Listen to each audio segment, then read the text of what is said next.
Buenas tardes, amigos. Buenas tardes a todos los que nos estáis viendo online y los que estáis aquí hoy en la sala de SOS Cuba Madrid. Este es un programa de Conectando los Puntos y, como sabéis todos, surge de la colaboración de Acciones por la Democracia y Defensores de la Libertad. Yo soy Marc Llopart y voy a ser vuestro moderador en esta tarde de hoy. Esta edición de Conectando los Puntos tiene como título Los comunismos del Caribe, la influencia de las dictaduras de Cuba y de Venezuela en el resto del continente americano. Y para tratar este tema y darnos mucha luz y mucha clarividencia, tenemos hoy a dos personas que saben mucho del tema. Por un lado tenemos a Adais Cáceres, que es reportera del medio Freedom Post y además es miembro del grupo Rumbo Libertad. Y por otra parte tenemos hoy también con nosotros a Carlito Madrid, que es una persona muy conocida en los medios de redes sociales, puesto que tiene un programa en YouTube que siguen muchos cubanos por todas las partes del mundo. Yo quiero empezar hoy haciendo un pequeño retroceso en el tiempo. Para contextualizar el tema del que vamos a hablar, nos vamos a remontar al año 1991, que es cuando cae la Unión Soviética. A partir de ese momento, la dictadura comunista más conocida que sobrevive a la caída del muro de Berlín y todos los acontecimientos que precipitaron que la Unión Soviética desapareciera es la República de Cuba. La República de Cuba recibía asistencia financiera y realmente como república sobrevivía gracias al apoyo que recibía de Moscú. En ese momento Cuba quedó un poquito huérfana. La solución pasó por una época que se llamó el periodo especial, pero sin duda la que rescató la dictadura de Castro fue la aparición como presidente de Venezuela de Hugo Chávez a finales de los años 90. Entonces yo quería preguntarle a Carlito, para contextualizar, en qué situación se encontraba Cuba en el año 91. Hola, un saludo a todos. Gracias, Marc, por la pregunta. No sé si me escucha por el micro, ¿no? Cambiamos. Hola, ahora sí. Un saludo a todos. Gracias, Marc, por la pregunta. Bueno, Cuba en los años 90, en la década del 90, yo nací en el 83, que a esa fecha ya yo podía enterarme de lo que pasaba. Cuba se quedó un poco sola. Cuba se convirtió a principios de la década del 60 en un satélite de la Unión Soviética, y ya con la Constitución del 76 se hizo esto, digamos que negro sobre blanco, en la ley. Y Cuba comenzó a depender económicamente de la Unión Soviética, a razón de aproximadamente 5 planes Marshall, el equivalente en dinero a 5 planes Marshall envió la Unión Soviética a Cuba durante 3 décadas aproximadamente. Y cuando de pronto se cae el campo socialista, Cuba se queda abandonada, sin industria, sin prácticamente suministro de combustible, sin nada o nadie quien le pudiera ayudar desde el exterior. Cuba entró en una crisis muy profunda. Los que somos cubanos sabemos que aquel periodo no tuvo nada de especial, tuvo más bien de triste, de lamentable, de la escasez, los apagones.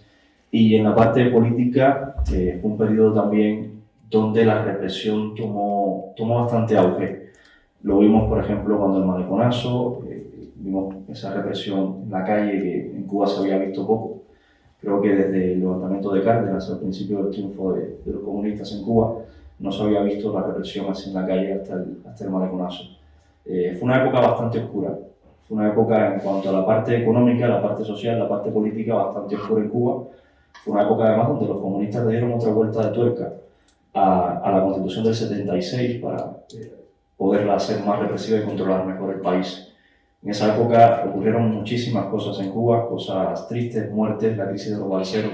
Los cubanos empezaron a escapar de la isla a como diera lugar, y esto provocó muchas muertes en el estrecho de la Florida, y movió bastante también el panorama geopolítico en la región. Fidel Castro tuvo que mirar hacia otros sitios para sustituir ese apoyo que tenía de la Unión Soviética. Si quieres ya lo dejo hasta aquí. Gracias, Carlito.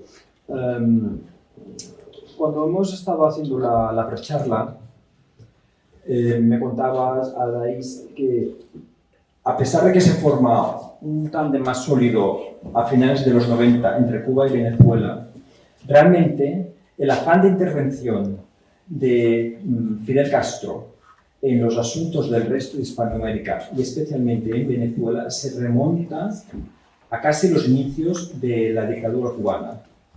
Explícanos un poquito esto. Claro que sí, Max. Bueno, a ver, Fidel Castro no visita primero Venezuela con el gobierno de Hugo Chávez. La presencia del comunismo en Venezuela es antes que Chávez.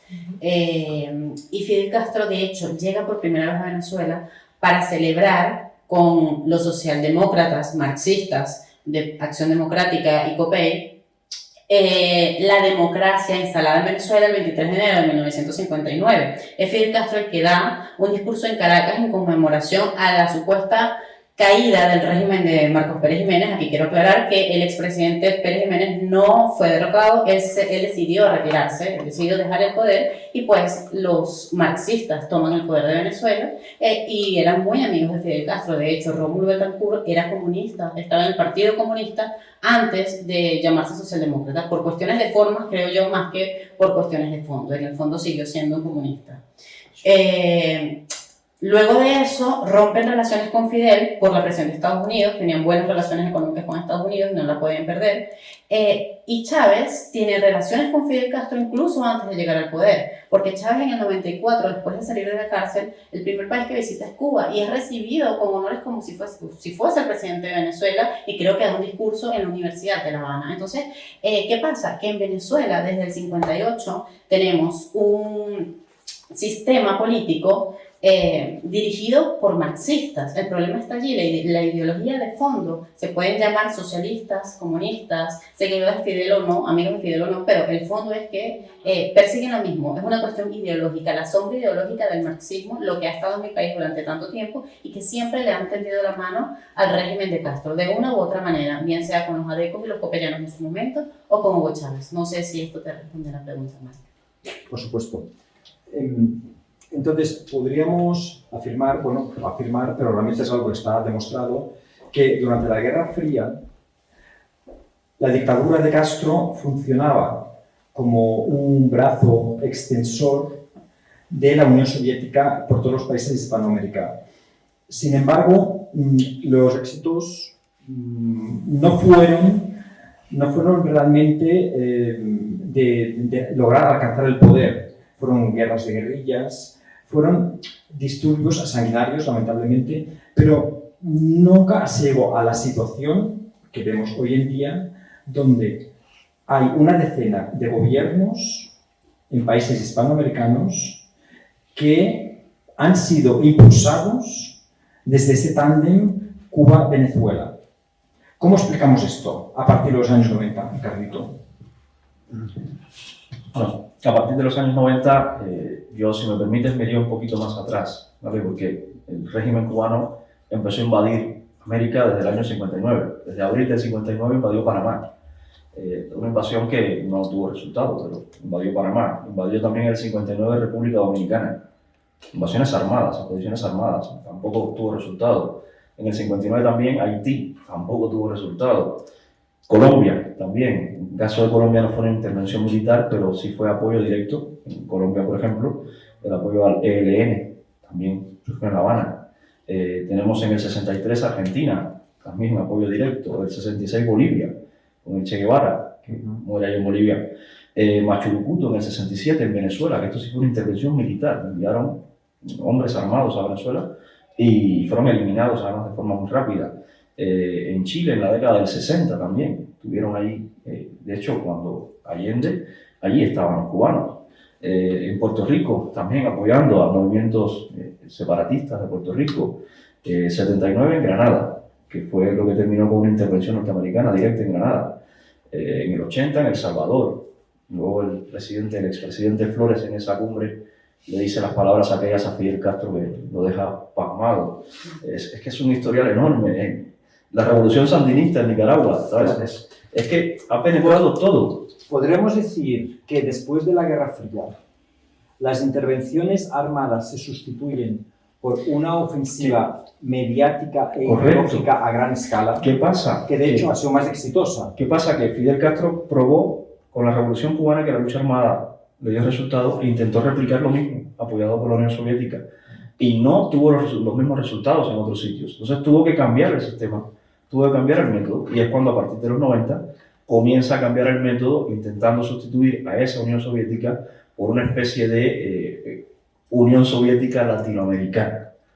Y es ahí donde surge entonces el Foro de Sao Paulo, con una base en la ideología de Gramsci, usando el Partido de los Trabajadores de Lula da Silva, que era el partido más grande, digamos, de izquierda de América, por su cantidad de miembros, y que tenía muy buena relación con Fidel Castro.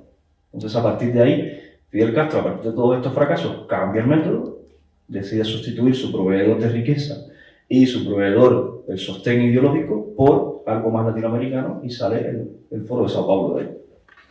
Adais, podríamos decir que el comunismo o marxismo, como tú bien describes, en Hispanoamérica, y concretamente así sucedió en Venezuela, para afianzarse al poder, utiliza los instrumentos que las democracias ponen a disposición de una idea llamada alternancia de partidos del poder.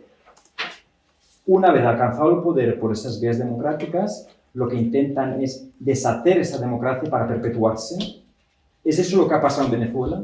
Sí, y el caso de Venezuela también es bastante peculiar, porque en Venezuela se firma el pacto de punto fijo con los adecos y los copellanos para gobernar solamente, bipartidismo. Gobernaban uno y otro, se alternaban en el poder y digamos que en Venezuela no ha existido propiamente una democracia. En Venezuela existió el derecho a votar, a elegir, porque ni siquiera votar, tú escoges entre los que el bipartidismo te ponía a escoger y tú votabas y bueno, salía el que iba a salir, pero que no es una democracia propiamente hablando. Entonces ya venimos de ese sistema bastante viciado para caer en el sistema que caímos con Chávez, que él dijo voy a cambiarlo porque la gente ya estaba cansada del bipartidismo y Chávez fue como ese fenómeno que levantó a la gente y dijo bueno, con este sí lo vamos a lograr. Ojo, que tampoco fue porque fue un iluminado o fue un milagro, no, hubo élites, hubo actores importantes dentro de la política venezolana, de las grandes empresas, de los medios de comunicación, quienes posicionaron a Chávez para que tuviese el alcance que llegó a tener. Entonces, ¿qué pasa? Él utilizó todos los medios que tenía. De hecho, su discurso, él decía que no era socialista, él decía que no iba a implementar ningún tipo de política marxista, que más bien iba a impulsar la economía. A pesar de haberse reunido ya con Fidel Castro, a pesar de haber mostrado esas relaciones, ¿no? Esa inclinación hacia el marxismo. Chávez llegó por vamos a decir, un proceso, uno de los tantos procesos de la democracia, al poder, fue electo por una mayoría de votantes, y cuando llega al poder lo primero que hace es cambiar la Constitución.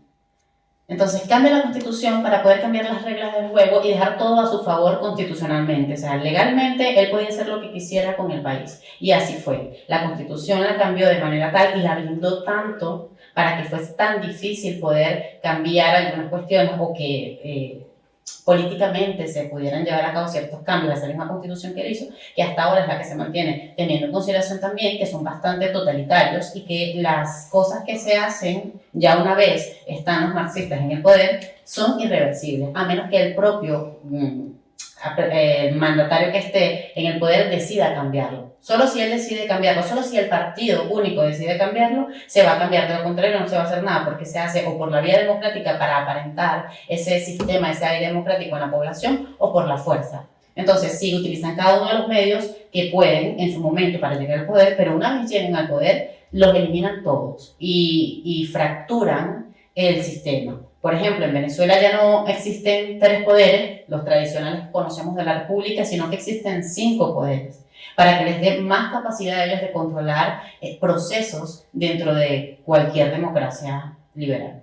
Este punto quería tocar contigo, la cuestión de los más de 3 poderes que se dan, curiosamente, en las nuevas constituciones de muchos países donde gobiernan los comunistas. En el caso de Venezuela me dices que hay 5 poderes, en Bolivia hay 4 y en Nicaragua también. Para un europeo lo que llama la atención es que sea un poder, lo que en España sería el Tribunal o la Junta Electoral Central.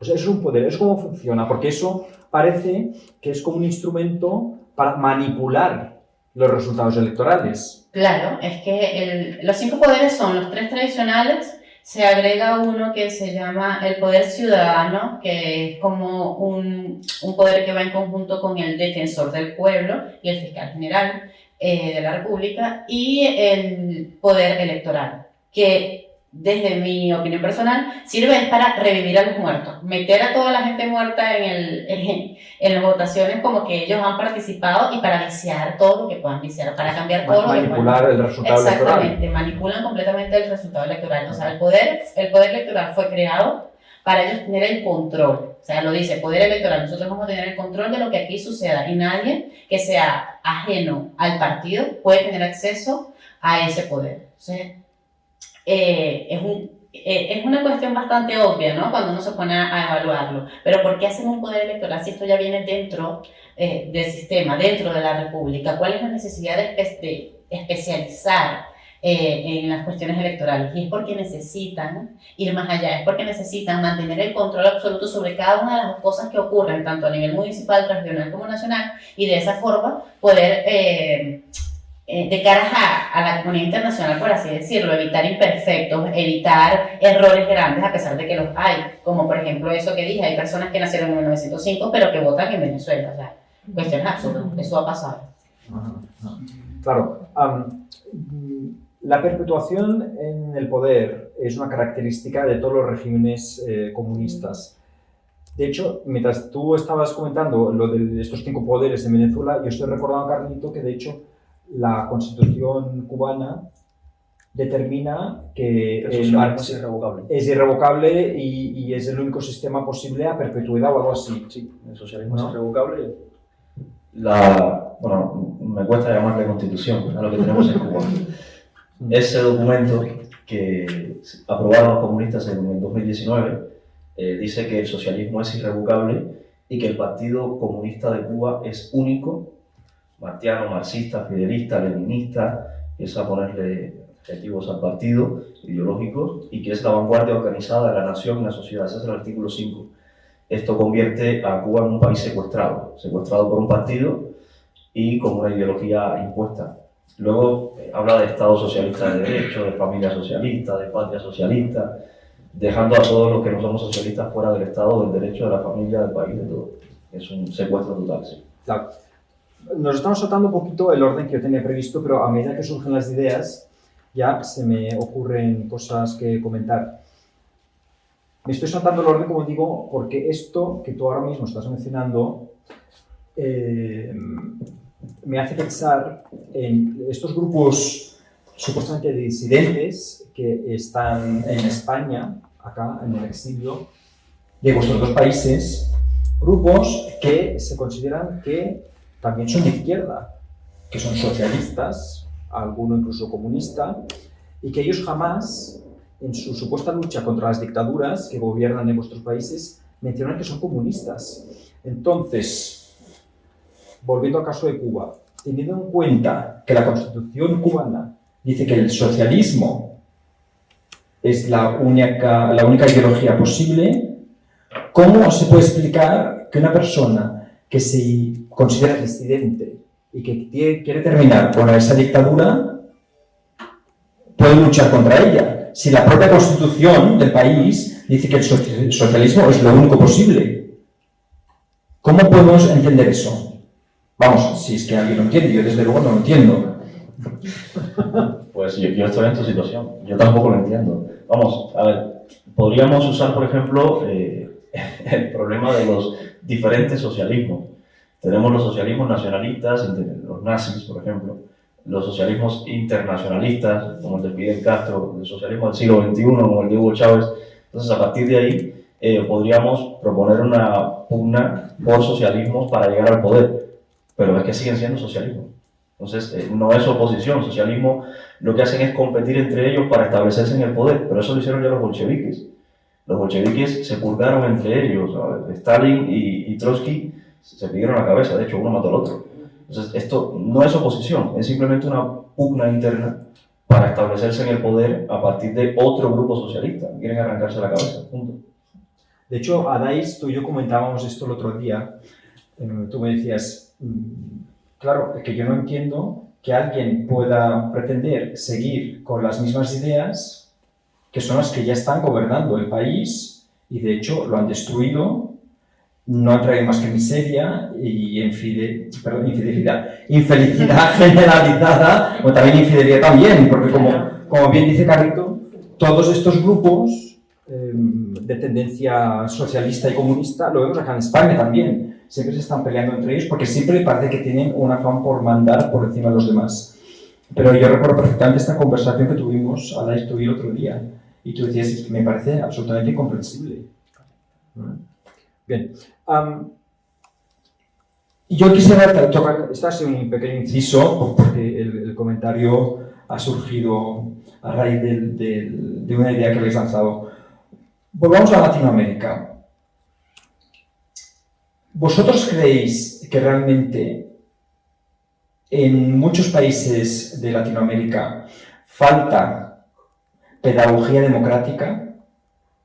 Es decir, que con un bombardeo mediático e ideológico muchas personas pueden acabar votando opciones que no son las mejores para ellos mismos, sino que simplemente les suena muy bien. Esto lo hemos visto en Europa, que tenemos tradición democrática desde hace muchísimos siglos, que es lo habitual. Es decir, las falsas promesas electorales. Una vez la persona impulsada, en este caso por el chavismo, en el país de que se trate, logra una victoria y entonces se intenta deshacer esas sociedades. Es algo que no está dentro del programa electoral, pues que seguramente nadie lo votaría, pero se intenta deconstruir esa sociedad con muchos diferentes pretextos, se buscan divisiones para lograr nuevos apoyos y eso es un fenómeno que hemos visto que se ha producido ya en el caso de Bolivia, incluso en una nueva constitución se dice que Bolivia es un país plurinacional, se está sucediendo también en Chile, que también se va a declarar un país plurinacional. Y eso a mí siempre me hace pensar que el problema de fondo es que el pueblo tiene una falta de entendimiento de lo que es el proceso democrático. A ver, lo he dicho en varios posts que he hecho y creo que en varios espacios en Twitter que habíamos hablado de esto, ¿no? Y es la descomposición social que existe en Hispanoamérica. Hay un problema de fondo y que ninguno de los gobernantes que han tenido la obligación de tomar medidas para cambiar esto lo han hecho. Cuando me refiero a esto, me refiero a esos presidentes que a partir del año 2015-2016 aproximadamente empezaron a ganar elecciones. Presidentes que se hacían llamar de derecha, pero eran más de centro-izquierda que de otra cosa. Y tenemos el caso como el de Argentina, el de Bolivia, Perú, y el de Colombia ahora mismo, donde vemos que Petro está encabezando las encuestas. Y es que pasas de un proceso, llegan regímenes al estilo chavista al poder, hacen lo que van a hacer, la gente se decepciona y creen en esa opción que les dice vamos a deshacer esto, lo vamos a cambiar, pero resulta que cuando llegan al poder no toman las medidas necesarias, no ponen orden, no hacen lo que deben hacer porque se dejan llevar por lo políticamente correcto, porque son muy blandos, siempre lo he dicho, esta derechita cobarde que no es capaz de tomar las decisiones necesarias que necesita la República para salir adelante y salir del estanco social en que nos dejaron, porque hay una fractura social, el marxismo trabaja en la descomposición social, trabaja en fracturar a la sociedad, en adoctrinar a los niños. Entonces, si nosotros no tenemos eso presente al momento de que se toma el poder o que la supuesta esta derecha dice que toma el poder, no vamos a llegar a ningún lado, porque está de fondo, está en la sociedad, no está simplemente en el sistema económico o político, que efectivamente es algo fundamental, pero el problema también está en la sociedad. Si tú tienes una sociedad fracturada, si tú tienes una sociedad descompuesta, por más políticas que quieras aplicar, la misma sociedad va a querer lo anterior, porque no están preparados para el cambio, porque no están preparados para sacar adelante la república, porque no están preparados para tener una nación grande, porque una nación grande necesita responsabilidad ciudadana, necesita gente que trabaje duro, necesita personas que dependan menos de subvenciones del Estado y lamentablemente en Hispanoamérica la sociedad no termina de procesar eso. Entonces tenemos el caso de Colombia, que a pesar de tener a la comunidad de venezolanos más grandes en su territorio nacional, han decidido votar por el enviado del chavismo en Colombia. Entonces eso es un claro ejemplo de lo que te dice, mira, la sociedad lamentablemente, si tú no tomas las medidas necesarias, vas a seguir cometiendo el mismo error porque se deja llevar una y otra vez. O sea, tú tienes, en la Hispanoamérica hay que tratar muy bien el problema de fondo. Y es un problema que no viene desde ahora. Es que desde hace muchos años atrás, este germen, este es como una enfermedad que se va expandiendo cada vez más en la sociedad, ha estado allí. Y nadie ha sido capaz de tratar eso. Nadie ha sido capaz de tomar las decisiones correctas para encaminar a la sociedad. Y hasta que la gente no se dé cuenta que el problema está ahí y que los ciudadanos tienen que hacerse responsables de la dirección de la república, hasta ese momento no vamos a ver un cambio verdadero, porque si se dejan llevar todo el tiempo por el canto de sirena, y como bien lo decías, mucha gente no sabe que en Venezuela no existe ningún partido político de derecha. Ojo con esto, no existe ningún partido político de derecha, porque ni siquiera el único que se hace llamar de derecha es de derecha propiamente hablando. Es un partido de centro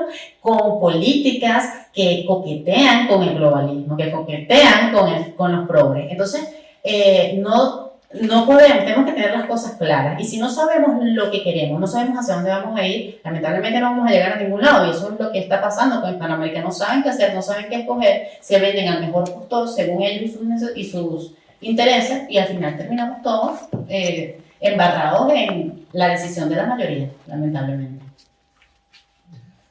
Carlito, yo te quería preguntar un tema que yo sé que a ti no voy a decir que te apasiona porque estamos hablando de comunismo, pero que tú sueles mencionar y que yo creo que es muy importante. Estamos hablando de estos foros donde se juntan dirigentes del sociocomunismo, lo que hoy en día quieren llamar el socialismo del siglo XXI, porque sabemos que estas personas siempre son las mismas ideas, las maquillan un poco, les cambian el nombre, pero el objetivo siempre es el mismo, llegar a una situación de control de la sociedad y de la vida del individuo. Estamos hablando del Foro de Sao Paulo, el Grupo de Puebla, luego estas alternativas comunistas que en su momento se sacaron de la manga, Chávez, Castro, etcétera, como el ALBA. ¿Qué impacto crees tú que tiene la existencia de esos foros como facilitador de la expansión del sociocomunismo en los países de Hispanoamérica? Bueno, tomando como referencia a un punto del tema anterior, hay un libro que se llama El Manual del Perfecto Idiota Latinoamericano. Es un libro que explica todo esto a la perfección. El impacto de estos foros, por desgracia, es grande. ¿Por qué es grande? Primero, el Foro de Sao Paulo está compuesto por partidos políticos, partidos que van a elecciones. Algunos de ellos ganan elecciones, como es el Partido de los Trabajadores de Brasil, por ejemplo. ¿Influenciado por quién? Pues, entre otras cosas, por el comunismo cubano. El comunismo cubano es como una especie de parásito. Él intenta parasitar países para apropiarse de sus riquezas naturales. Eso es como la estrella de la muerte de Star Wars. Y luego tenemos el Grupo de Puebla, que ya no son partidos políticos, es casi peor. Son personas que van ahí de forma voluntaria a hacer el mal. O sea, cuando miran los objetivos del Grupo de Puebla, hay objetivos como, por ejemplo, darle más poder al Estado. Y estas personas tienen mucha influencia. En el Grupo de Puebla está Rodríguez Zapatero, está el expresidente Correa de Ecuador. Y claro, cuando tú tienes primero un foro de partidos políticos, partidos que pueden ganar elecciones, un grupo de, entre ellos, exmandatarios globalistas de izquierda, comunistas, marxistas, que además se interrelacionan entre ellos, se cruzan las políticas, se cruzan los objetivos, se hacen favores y actúan directamente, intervienen en las políticas de los países, directamente de los países de la región, pues esto es la tormenta perfecta. Ahí vemos lo que pasó en Chile. Han quemado las estaciones de metro de Chile. ¿Y de dónde salió esto? De la nada, ¿no? Todo esto fue organizado por estas estructuras. En Colombia, las revueltas Correcto, del año también. pasado, o bueno, hace 2 años ya. En Chile. La materialización de la función, la materialización del trabajo, tanto del Foro de Sao Paulo como del Grupo de Puebla, es precisamente todo este tipo de revueltas para abocar a los países, ya no tanto al socialismo del siglo XXI, sino a sistemas de gobierno que ellos puedan controlar a su antojo. Al final a todos les interesa lo mismo, que es el control político para tener el control económico. Y lo que buscan es un partido en el poder. Maduro, por ejemplo, estaba en Cuba. Maduro se preparó en Cuba, Nicolás Maduro. Estuvo en Cuba todo el tiempo. Eso fue lo que decantó a Fidel Castro por Chávez y no por el Partido de los Trabajadores en su momento, porque Fidel Castro ya tenía a Maduro preparado. Entonces, la idea es poner a alguien en el poder que sea marxista, que sea, no sé, de la política que sea, pero que ellos puedan controlar para seguir chupando los recursos naturales y económicamente parasitar los países. Por eso son influyentes, muy influyentes. Estamos en lo correcto cuando en muchos medios anticomunistas, vamos, porque ese es el nombre, se describe a Cuba como la cabeza en la serpiente que esparce el veneno del comunismo por toda Latinoamérica. A ver, no se debe tampoco sobrevalorar el poder del régimen cubano, porque tampoco puede ser omnipotente. Ahora, sí es verdad que el germen y los tentáculos llegan a muchos países del mundo. El régimen cubano es uno de los países que más representación tiene a nivel internacional, siendo una isla de 11 millones de habitantes. Entonces, en Latinoamérica sí, ha extendido los tentáculos a partir de campañas con médicos, que no son médicos, son agentes de la seguridad del Estado cubana, directamente asociándose con políticos, como el caso de Venezuela o como el caso de Salvador Allende, enviando profesores, maestros, que no son maestros, también son agentes de la seguridad del Estado, y todo esto va penetrando en la sociedad, va condicionando luego la mentalidad y la capacidad de voto del ciudadano. Hay maestros que han hecho campaña política en los países y médicos que han hecho campaña política en favor de Lula, en favor de Maduro, que han hecho campaña directamente con los pacientes y con los alumnos. Condicionan todo el panorama. Adais, tú antes mencionabas el tema del ALBA, que mucha gente seguramente no sabe lo que es. De hecho, mucha gente desconoce incluso lo que es el Foro de Sao Paulo, el Grupo de Puebla, puesto que los que estamos metidos un poco en activismo político lo conocemos, pero el ciudadano de a pie lo desconoce. Yo hasta hace poco tampoco sabía lo que era el ALBA, esta alianza bolivariana, exactamente se llama Alternativa Bolivariana para las Américas. Esto también es una iniciativa que surge de un pacto entre Fidel Castro y Hugo Chávez. ¿Por qué siempre hay esta especie de foros alternativos o pactos o tratados alternativos que cuando ellos mismos lo describen parece que sea algo buenísimo, si bien es el que va a sustituir a lo que ya existe, porque el que ya existe ya era malo? ¿Cómo se explica esto? ¿Es propaganda? ¿Es una forma de impulsar la ideología pero por otra vía? Digamos que sí, es la forma de ellos ir creando pequeñas organizaciones e ir fracturando. Es decir, aquí sí estamos los verdaderos patriotas, porque los marxistas no tienen patria, eso hay que tenerlo claro, pero así ellos venden un mensaje al pueblo. Entonces aquí estamos los que de verdad queremos la soberanía, los que estamos en contra de los yanquis, los que defendemos al pueblo, y se van con eso, ¿no? Aquí vamos a estar, los que estén con nosotros y los que estén aquí son los que van por el camino correcto. El resto son... el resto de organizaciones lo que hacen es promover el imperialismo, lo que hacen es dejarse someter por Estados Unidos, y bajo ese discurso ellos van creando ciertas organizaciones que en realidad son organizaciones de colaboración entre ellos mismos para hacer ciertas digamos, ciertos intercambios, porque el fin propio del ALBA era como hacerle la contraparte a la OEA, de alguna forma, crear una organización grande. A ver, es que esto también tiene un fondo o un origen cuando te pones a ver lo que era la Unión Soviética, ¿no? Y ese bloque, esa expansión que tuvieron. Fidel lo quiso hacer, lo hicieron, de hecho, porque hubo un momento en donde con el Foro de Sao Paulo estaban en casi toda la región. Y esa misma visión de expansión que tenía la Unión Soviética fue la que tomó Fidel y la que quisieron implementar, y la que implementaron, porque de hecho lo hicieron en Hispanoamérica. Y claro, estas organizaciones les sirven a ellos para contactarse entre todos, para creer o generar una matriz de opinión de un bloque sólido de partidos, de poderes, de presidentes que están en la misma organización y todo bajo la misma ideología, todos bajo esa sombra del marxismo que según para ellos es el bien y es lo correcto porque ellos son los buenos y ellos son los que van a cuidar al pobrecito que no puede vivir sin ellos. Entonces, lo hacen como para debilitar o intentar debilitar las otras organizaciones, intentando restarles importancia o bien sea acusándolas de cualquier cosa. Y en el fondo no hacen más de lo que ya se viene haciendo, en el fondo no trascienden para ningún tipo de bienestar o algún cambio positivo en la región. Son organizaciones que sirven para sus propios intereses, intereses que son más personales y con el fin de mantenerse en el poder y de conseguir beneficios, incluso hasta individuales, que otra cosa.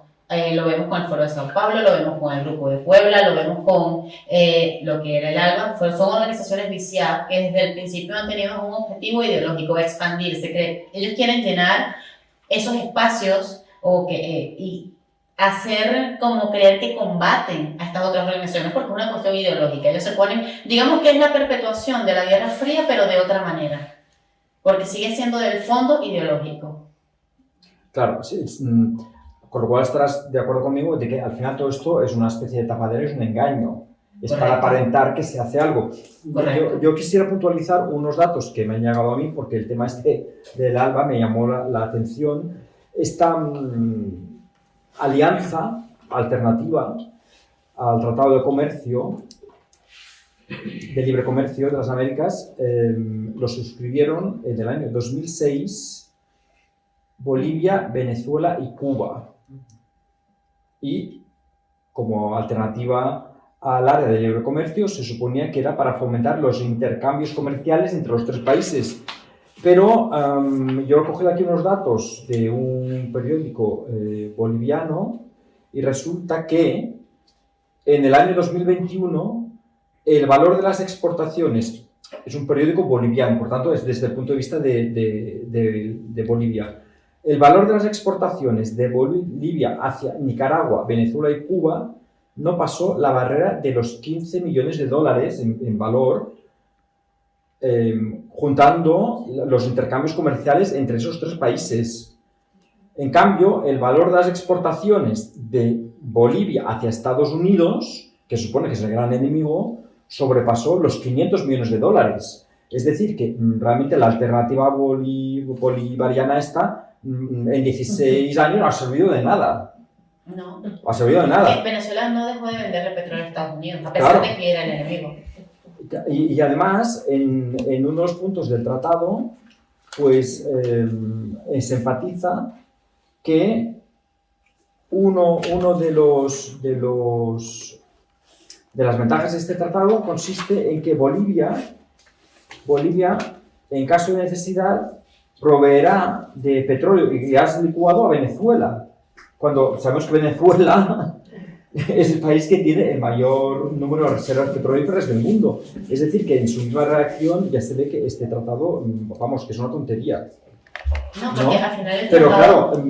claro, propagandísticamente, me imagino que dentro de cada país, para sus seguidores, pues aparenta que sí, que se está combatiendo al gran demonio capitalista, imperialista, que es los Estados Unidos. Claro, es que la gente es el problema, la gente, o sea, es una sociedad que no se y lo digo y me da un poco de pena decirlo, pero hay que admitirlo y hay que entender cuál es el problema para poder generar un cambio, ¿no? Y es que estas sociedades están tan descompuestas que no saben realmente qué es lo que está ocurriendo en el poder, no saben cómo están administrando el Estado y sus intereses. Entonces, cualquier cosa que les diga se lo van a creer porque van a pensar que es cierto y no se van al fondo, no se van a los números, no se van a evaluar, no se van a estudiar qué es lo que están haciendo con lo que nos corresponde a nosotros, con lo que se supone que es de nosotros. Entonces, lo único que ha surgido del ALBA y de esta cooperación entre los pueblos de América ha sido exportar médicos cubanos a Venezuela, médicos que no son médicos, ojo, médicos que son agentes de inteligencia por petróleo, porque bastante petróleo sí le ha dado Venezuela a Cuba. Ojo, que ahí hay una cuestión bastante importante, o sea, es todo lo que Venezuela ha sido la caja chica del proyecto de Fidel Castro. Y eso es lo que ha permitido la expansión del chavismo incluso hasta aquí, hasta Europa. Entonces, estas organizaciones sirven de fachada. Sirven de fachada, no sirven de otra cosa. Sirven de fachada para que ellos puedan seguir haciendo lo que vienen haciendo, operando como vienen operando, pero resultados como tal no le dan a la nación.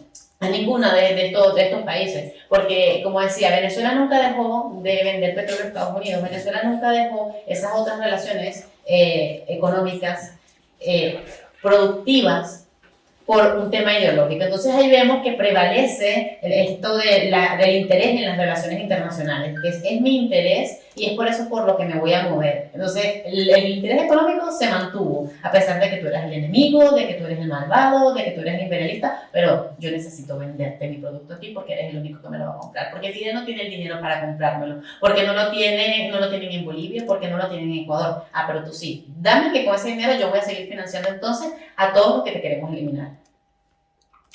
Con lo cual estamos concluyendo lo que muchas veces se dice, que Cuba es la ideóloga y Venezuela la financiadora. Correcto. Correcto, bien. ¿Qué interés tienen las dictaduras de Cuba y Venezuela en todo este montaje? ¿Es por instinto de supervivencia los dictadores?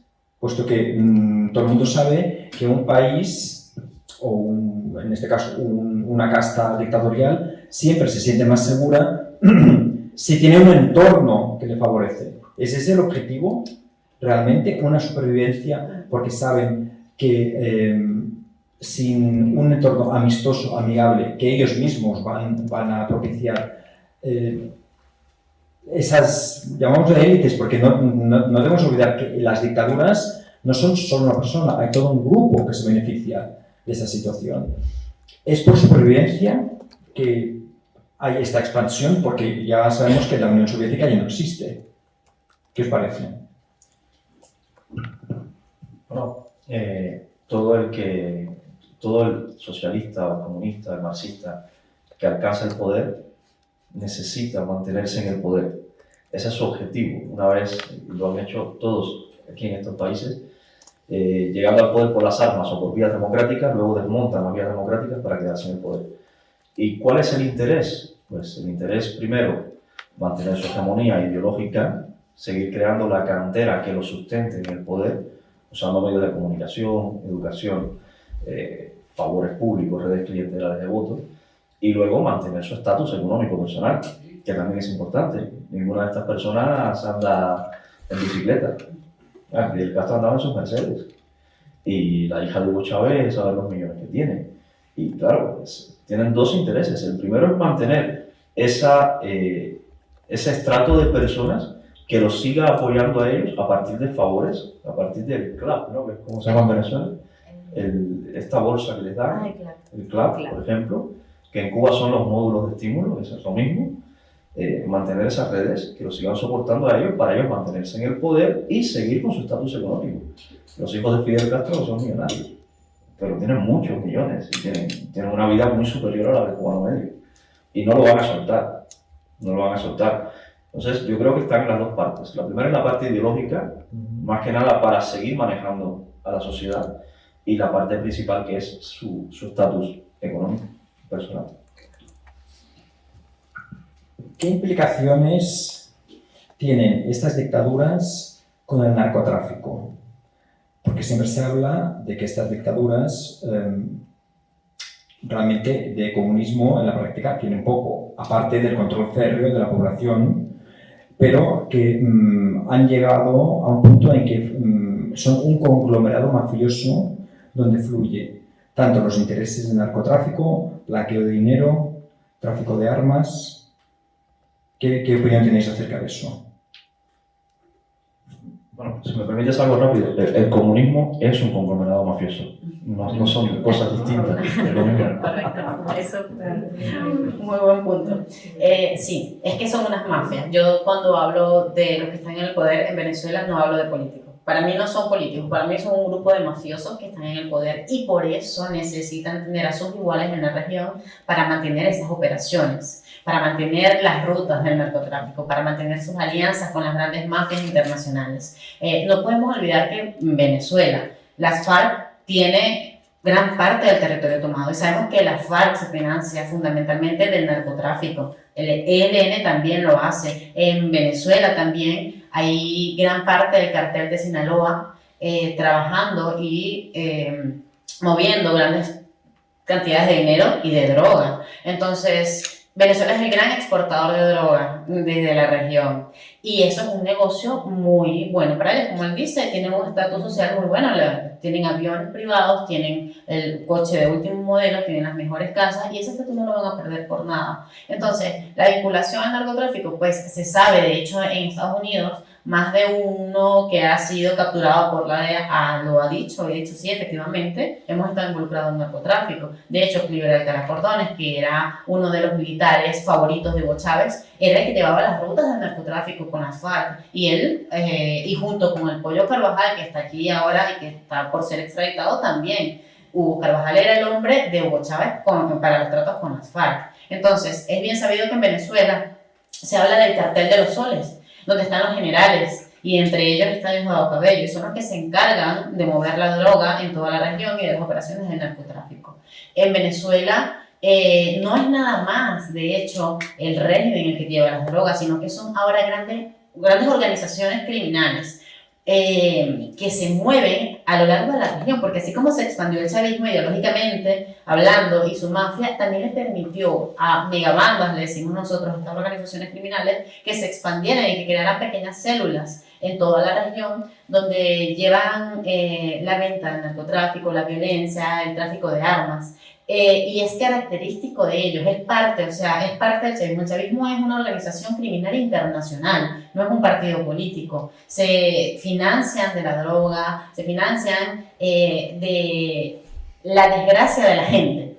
Entonces, no podemos decir que no están relacionados, de fondo sí están totalmente relacionados, y lo dijo incluso el sicario, este sicario que era de Pablo Escobar, lo dijo claramente, no sé qué tan cierto sea porque no sé qué tanto nos podemos fiar de la palabra de un delincuente, pero sí lo dijo claramente en una entrevista, que Diosdado Cabello y la gente del chavismo tenían relaciones directas con el narcotráfico colombiano.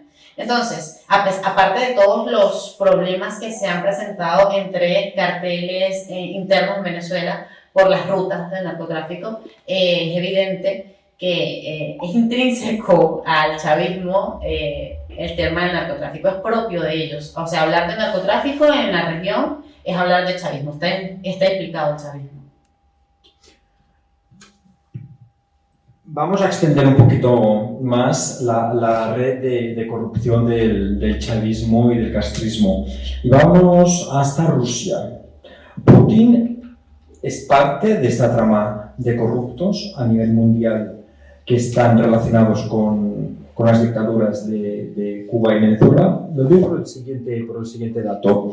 Y es que nada más estallar, llamémoslo así, la guerra en Ucrania, Maduro convoca una cumbre en Caracas, que es la cumbre antifascista. Imagínate, cumbre contra el fascismo. Y entonces, esta cumbre, el objetivo era, tal como pueden titular, que estoy viendo acá, alentar la invasión rusa y blanquear a las tiranías de la liberosfera, que son pues, la de Bolivia, la de Nicaragua y las que se vayan formando.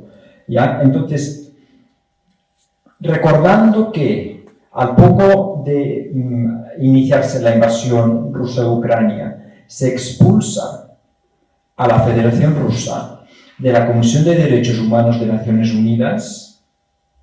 Si uno ve el resultado de esa votación, resulta que votaron en contra de la expulsión justamente todas estas tiranías comunistas en Latinoamérica. ¿Es Putin parte de este conglomerado? Bueno, la relevancia que tiene actualmente la Comisión de Derechos Humanos es entre nada y cero, más o menos. Así que hayan expulsado a Rusia y que mantengan a Venezuela, a Cuba, pues tampoco es algo importante. Ahora bien, en el caso de Cuba, sí hay una deuda importante que tiene el régimen cubano con la Federación Rusa. Es una deuda de miles de millones de dólares, que de hecho la Federación Rusa acaba de aplazar el pago de la deuda por 5 años, otra vez. Entonces, esto es más que, este voto, más que ideológico, es a cambio de un favor económico. Es decir, yo te voy a apoyar a cambio de que tú me sigas aplazando el pago de la deuda, además de otras inversiones que ha hecho la Federación Rusa reciente en Cuba. Hace poco intentaron financiar una mejora del sistema energético cubano, que al final el dinero fue a parar a otra parte porque el sistema energético sigue sin funcionar. Han invertido también en la mejora del sistema ferroviario cubano, que el sistema sigue sin funcionar, así que el dinero ha ido a parar a otra parte. Entonces, este tipo de votos es un cambio de favores más que ideología, es puro dinero, en el caso de Cuba. No, en el caso de Venezuela es algo similar. O sea, Venezuela con el tema de China y de Rusia está hasta el cuello. O sea, es un tema que era su necesidad, lo iban a hacer.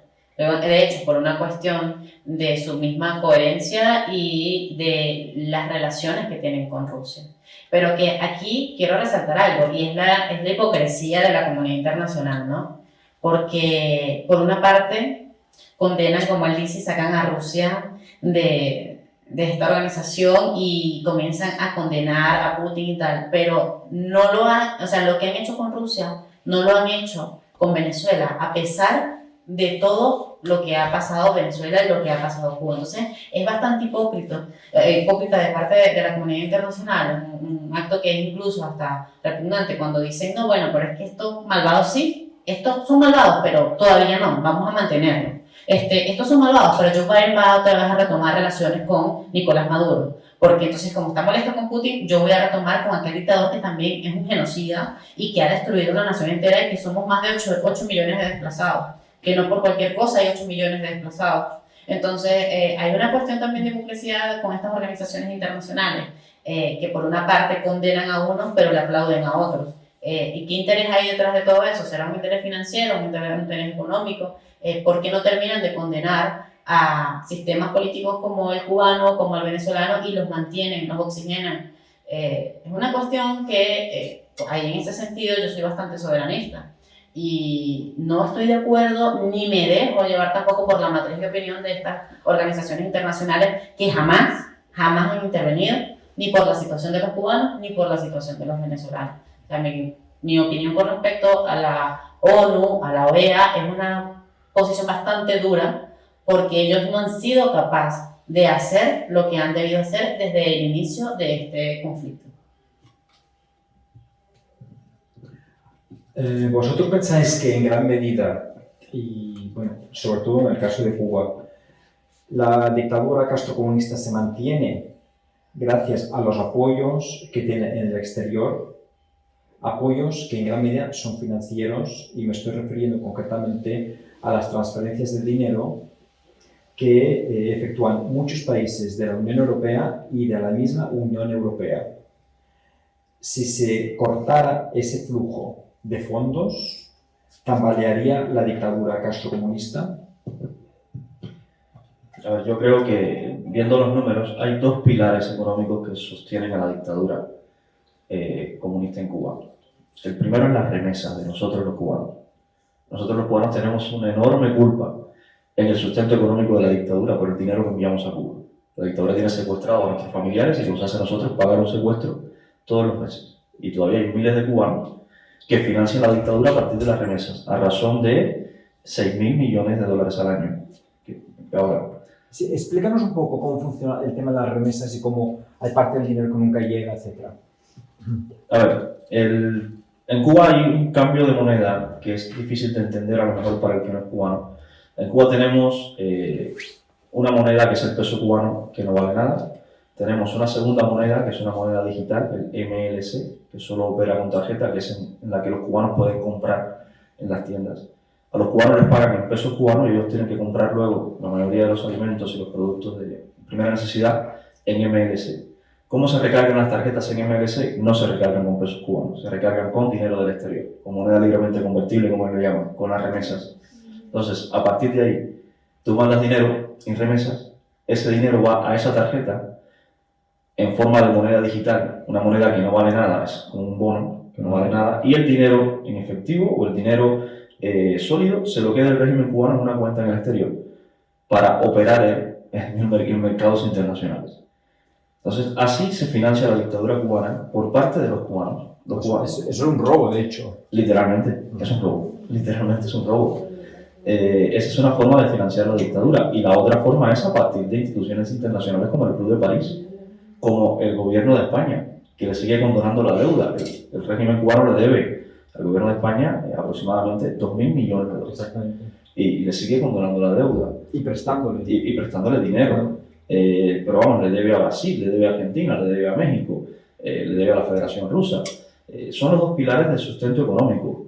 ¿Cómo cortarlo? Bueno, yo creo que el ejercicio que se hizo con Sudáfrica para eliminar el apartheid y ese bloqueo internacional es un ejercicio interesante de estudiar porque sería una de las formas de cortar uno de los brazos económicos de la dictadura, que es el sustento internacional. El otro depende de nosotros los cubanos, que es la remesa. Depende de nosotros, exclusivamente. Claro, pues yo entiendo que en la cuestión de las remesas es un poco que a los cubanos que estáis en el exterior os someten a una especie de chantaje emocional, porque al mismo tiempo, sabiendo que os van a robar cuando enviáis dinero a vuestros familiares, vosotros lo hacéis con toda la carga sentimental de que mi familia en Cuba necesita este dinero y por eso lo seguís enviando. Es un chantaje emocional, de hecho. Hay un ejercicio que es personal. Es de conciencia y de dignidad personal, nuestra y de nuestra familia dentro de Cuba, que es el ejercicio de asumir no financiar más a la dictadura. Yo no mando remesas a Cuba, y mi familia tampoco me pide remesas en Cuba. Mi familia es consciente de que esa remesa es para financiar a la dictadura, y yo soy consciente también de ello. Y hemos llegado a un acuerdo de que yo no la mando y ellos tampoco me la piden. ¿Necesitan un medicamento? Pues por una urgencia médica. En esos casos, intento mandar el medicamento y si no, el dinero, pero nunca una remesa mensual. Ese ejercicio de conciencia, de dignidad personal, es el que debería hacer cada uno y luego cada uno con su conciencia y lo que entienda por digno, a partir de ahí enviar una remesa.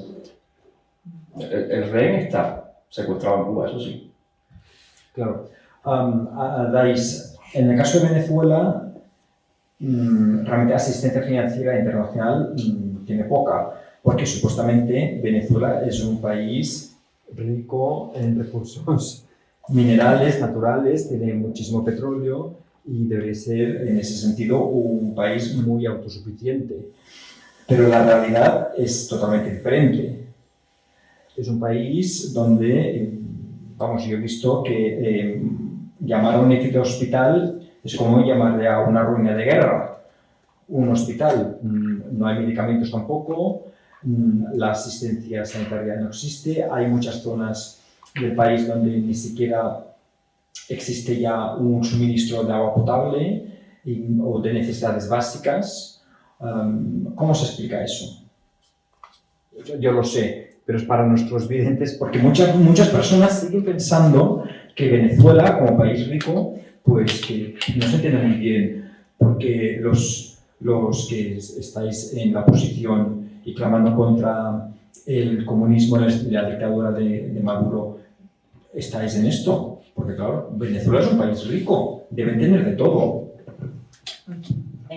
Sí, Venezuela es un país rico que ha generado muchísimo dinero, pero todo ese dinero se ha ido para los jefes de la mafia. O sea, los jefes de la mafia se han robado todo el dinero del país y han dado pequeñas dádivas a las personas o sea, al pueblo, para que estén tranquilos. A una parte, porque hay otra parte que siempre ha peleado. Venezuela históricamente ha peleado su batalla política en 2002, en 2007, en 2012, en 2014, en 2017. El venezolano siempre ha salido a manifestar, el venezolano siempre ha reclamado, ha exigido, ha luchado por la libertad. Entonces, ¿qué ha pasado? Es simple. Los comunistas han hecho lo que por excelencia saben hacer, quedarse, atornillarse en el poder y robarse absolutamente todo lo que se pueden robar para ellos y para sus familiares, para su propio beneficio personal. La hija de Chávez salió en la revista Forbes como una de las mujeres más ricas. ¿Y de dónde salió el dinero? Bueno, ella dice que vendiendo Avon, una marca de productos, de catálogo, pero todos sabemos que ese es nuestro dinero, es el dinero que ha salido de nuestro país. ¿Y por qué Venezuela está como está? Pues porque simplemente cuando Chávez llega al poder, comienza a expropiar grandes empresas como PDVSA, las empresas de electricidad que eran privadas pasaron a ser parte del Estado, las de agua, todos los servicios públicos, grandes empresas que producían alimentos, las expropia el Estado, Chávez se las queda y comienzan a poner jefes a dedo al pasar el tiempo. Personas que estaban bien vistas por el partido para que asumieran la responsabilidad de ciertas empresas, y lo que hicieron fue robarse todo lo que pudieron dentro de esas empresas y llevarlas a la quiebra. Es por eso que cuando Nicolás Maduro llega al poder, él hereda toda la desgracia de las políticas y de las decisiones que de Chávez, porque muchos dicen que Chávez fue bueno porque estuvo durante la bonanza, cuando hubo dinero y gastó y regaló un montón de dinero y regaló muchísimas cosas. Y claro, el fruto lo llevó Maduro cuando entonces todas las empresas que habían sido expropiadas no producían absolutamente nada, los servicios del país no daban para nada, no hay electricidad, no hay agua, por tubería no hay agua en gran parte de Venezuela. Yo creo que llega a Caracas e incluso hay zonas en Caracas donde ya no llega agua por tubería. Y eso es una realidad. También es una realidad que en Venezuela para comprar gas, bidones de gas que se usan allá, es todo un problema, es complicadísimo acceder a cuestiones tan básicas como la electricidad, el agua potable o el gas. ¿Y por qué? Porque simplemente ellos trabajaron en eso, trabajaron en destruir todo lo que podían destruir, en minimizar en lo más posible el individuo y de que hacerlo preocuparse por cuestiones tan simples como que ¿será que mañana llegue el agua o no llegue el agua? El venezolano se desvela esperando a que llegue el agua potable para ver si puede coger un poco de agua y tener algo para el día siguiente. ¿Y por qué hacen esto? Pues porque para ellos es mejor tener a la sociedad ocupada en el día a día, en resolver lo que tienen que hacer diariamente, y ellos seguir ahí gastándose todo el dinero que se suponía tenía que ser para el bienestar del país. Que Venezuela debería ser un país rico, que Venezuela por sus recursos naturales pues destruyeron la industria petrolera. O sea, nosotros sí tenemos muchísimo petróleo, pero es que ya ni siquiera tenemos cómo procesarlo, porque resulta que ellos acabaron incluso con todo lo que hay ahí. O sea, porque eran personas sin ningún tipo de mérito, personas que desconocen por completo los procesos necesarios para sacar ese producto adelante y quebraron la empresa. Entonces, que debería ser un país rico y no lo es, pues no lo es porque a ellos les interesa que sea así, y que las riquezas que se obtengan, bien sea del oro, del petróleo, de recursos naturales o de cualquier beneficio que puedan sacar del país, es para ellos, es para su familia, es para aumentar la riqueza de ellos y mediante eso mantenerse en el poder. Si os parece, vamos a venir un momentito para acá, para España. Y yo os quiero preguntar, cuando vosotros veis que políticos del socialismo y del comunismo español se compadrean con agentes de Maduro o con otras personas de la dictadura de Castro, de los Castro, ¿qué pensáis en ese momento? ¿Pensáis que vuestro país está como está, vuestros países, perdón, porque recibe esos apoyos de políticos de izquierda, no solo de España, sino también en Italia, en Francia? ¿O bien pensáis que es un yo te doy y tú me das? Sabemos perfectamente que muchos políticos españoles de la izquierda están hoy donde están porque recibieron en su momento financiación de la dictadura de Maduro. Entonces, ¿qué reflexión ¿A qué reflexión os mueve cuando veis estos compadreos? Bueno, es difícil ser tolerante con los intolerantes. A mí lo primero que me viene a la cabeza cuando veo a Josep Borrell, por ejemplo, decir que Cuba no es una democracia, pero tampoco es una dictadura. O Pedro Sánchez explicar de todas las formas posibles que en Cuba no hay una dictadura. Me viene a la cabeza la palabra hipócrita. Y luego me vienen nombres: Iberostar, Meliá. Claro, hay dinero en el medio, hay dinero español en el medio, hay empresas españolas. Para el año pasado habían casi 300 empresas españolas en un informe de la Cámara de Comercio con oficina en La Habana, dirección física en La Habana. Entonces hay mucho dinero en el medio. No puedes andar por España diciendo desde las instituciones que Cuba es una dictadura cuando la marca España la estás vendiendo en Cuba. Cuando le permites a Cuba, al Partido Comunista de Cuba, crear un stand enorme en la Feria del Turismo en Madrid. Entonces, es contraproducente para el dinero de las empresas, que luego son las mismas empresas que casualmente ayudan a las campañas de los partidos políticos en España. Entonces, todo esto es un entramado bien montado. Luego hay un ignorante ideológico también. Luego te encuentras a Irene Montero por ahí diciendo cada barbaridad que es increíble. Pero claro, es que lo que hay detrás de todo esto es mucho dinero y muchas conexiones económicas de empresas muy poderosas. Tienes a Meliá y a Iberostar. Meliá y Iberostar es la primera y la tercera de las empresas con más habitaciones de hoteles en Cuba. Explícanos un poquito cómo funciona el tema de estos hoteles, que se supone que son inversión extranjera en Cuba. Muchos ciudadanos españoles están convencidos de que la presencia de empresas españolas, en este caso en Cuba, lo que hacen es desarrollar el país. Es decir, que están haciendo un esfuerzo muy grande para que los cubanos tengan empleo, tengan un buen salario, pueden salir adelante. Pero la realidad no es esa. Explícanos cómo funciona ese entramado.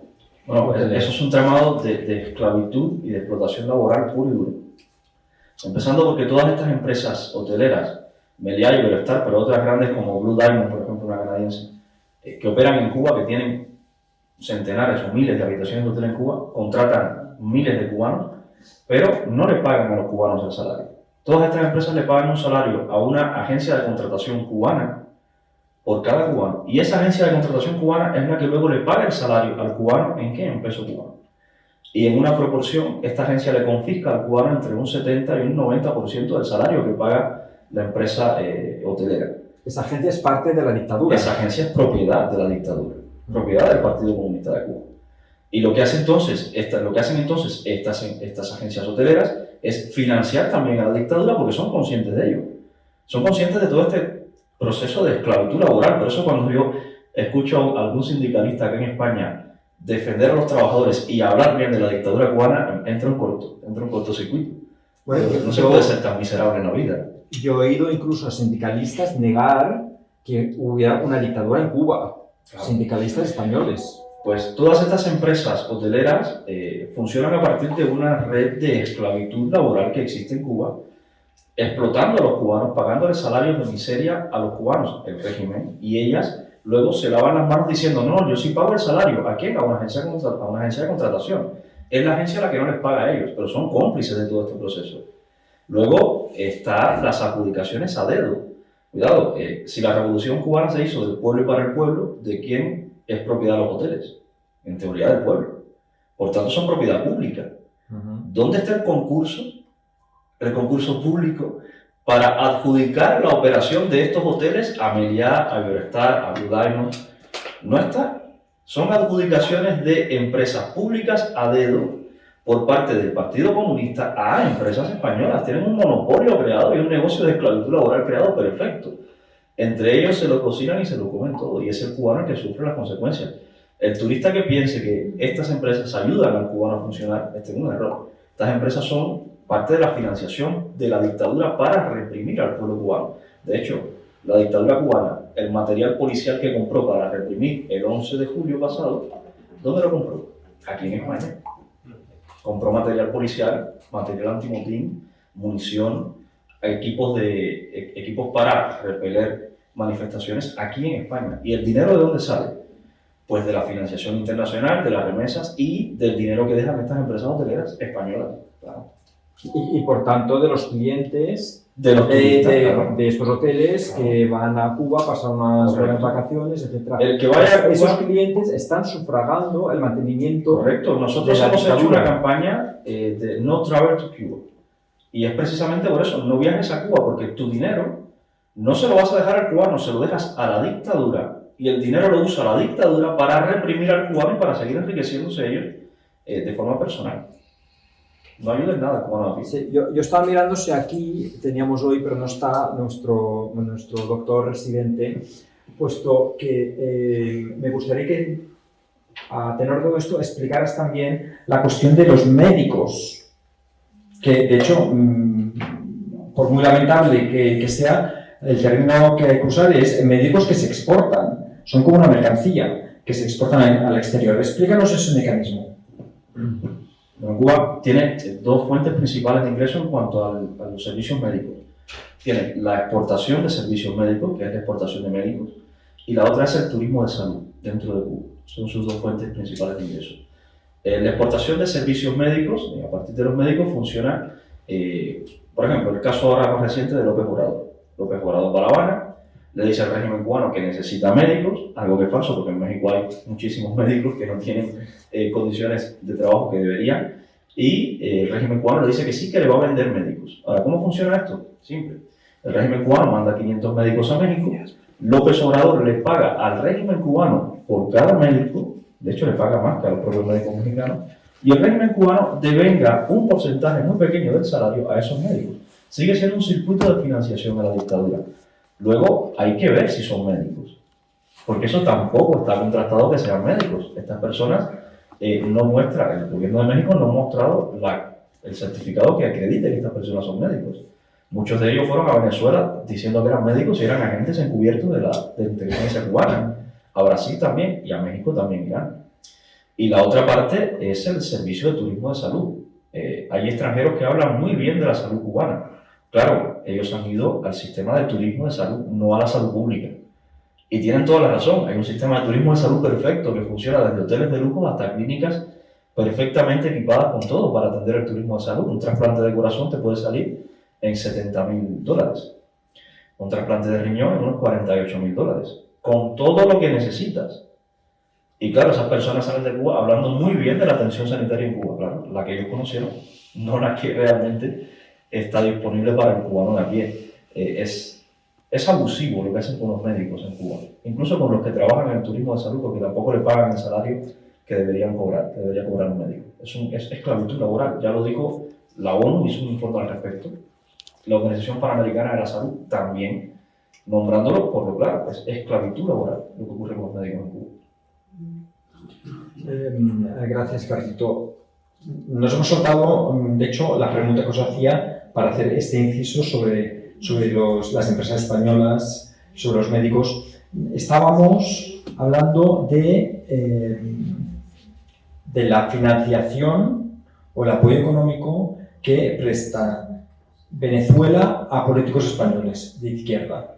Entonces, quería también saber un poquito qué opinión tienes tú, Adaís, puesto que sabemos en España perfectamente que hay un partido político que, de hecho, ahora está en el gobierno, que es Podemos, que de no haber sido por esa financiación de la dictadura, la llamamos chavista, pero realmente ahora es la dictadura de Maduro, jamás hubiera podido conformarse como partido político y, por supuesto, nunca llegar a tener un cierto resultado electoral que le ha permitido auparse al gobierno de España. Bueno, sí. Desde Chávez, desde inicios del 2000, creo que se creó una organización, me corrige si no estoy diciendo bien el nombre, pero creo que se llamaba Centro de Estudios Sociales y Políticos, que se conformó en Valencia en 2001, si no me equivoco. Exacto. Esa organización se decía que era de académicos, particularmente comunistas. Ahí está Pablo Iglesias, si no me equivoco, también está Monedero y otros más, miembros también de Podemos. ellos recibieron financiación por parte de Hugo Chávez, especialmente Iglesias. Iglesias fue según el asesor de Hugo Chávez. Pero aquí hay algo bastante curioso, porque yo no creo que es que él haya sido el asesor de Hugo Chávez, yo creo que él fue a ser asesorado para ver qué era lo que iba a hacer aquí, cómo iba a expandir ese germen en este lado del mundo. Entonces, sí existen estos intereses, porque es lo que hablábamos, es expandir ellos los tentáculos, es expandir el poder, es la sombra de la ideología, extender el marxismo un poco más allá, y así van sus intereses. Y hay una cuestión también de las mafias que hay detrás de todo esto, porque por ahí se dice, y lo dijo Piedad Córdoba en una entrevista, que cómo era posible que Zapatero tuviese una mina de oro en Venezuela, pero que ella no la podía tener. Entonces hay bastantes intereses, digámoslo de alguna forma, oscuros detrás de todo aparataje ideológico y partidista y buenista que ellos pintan.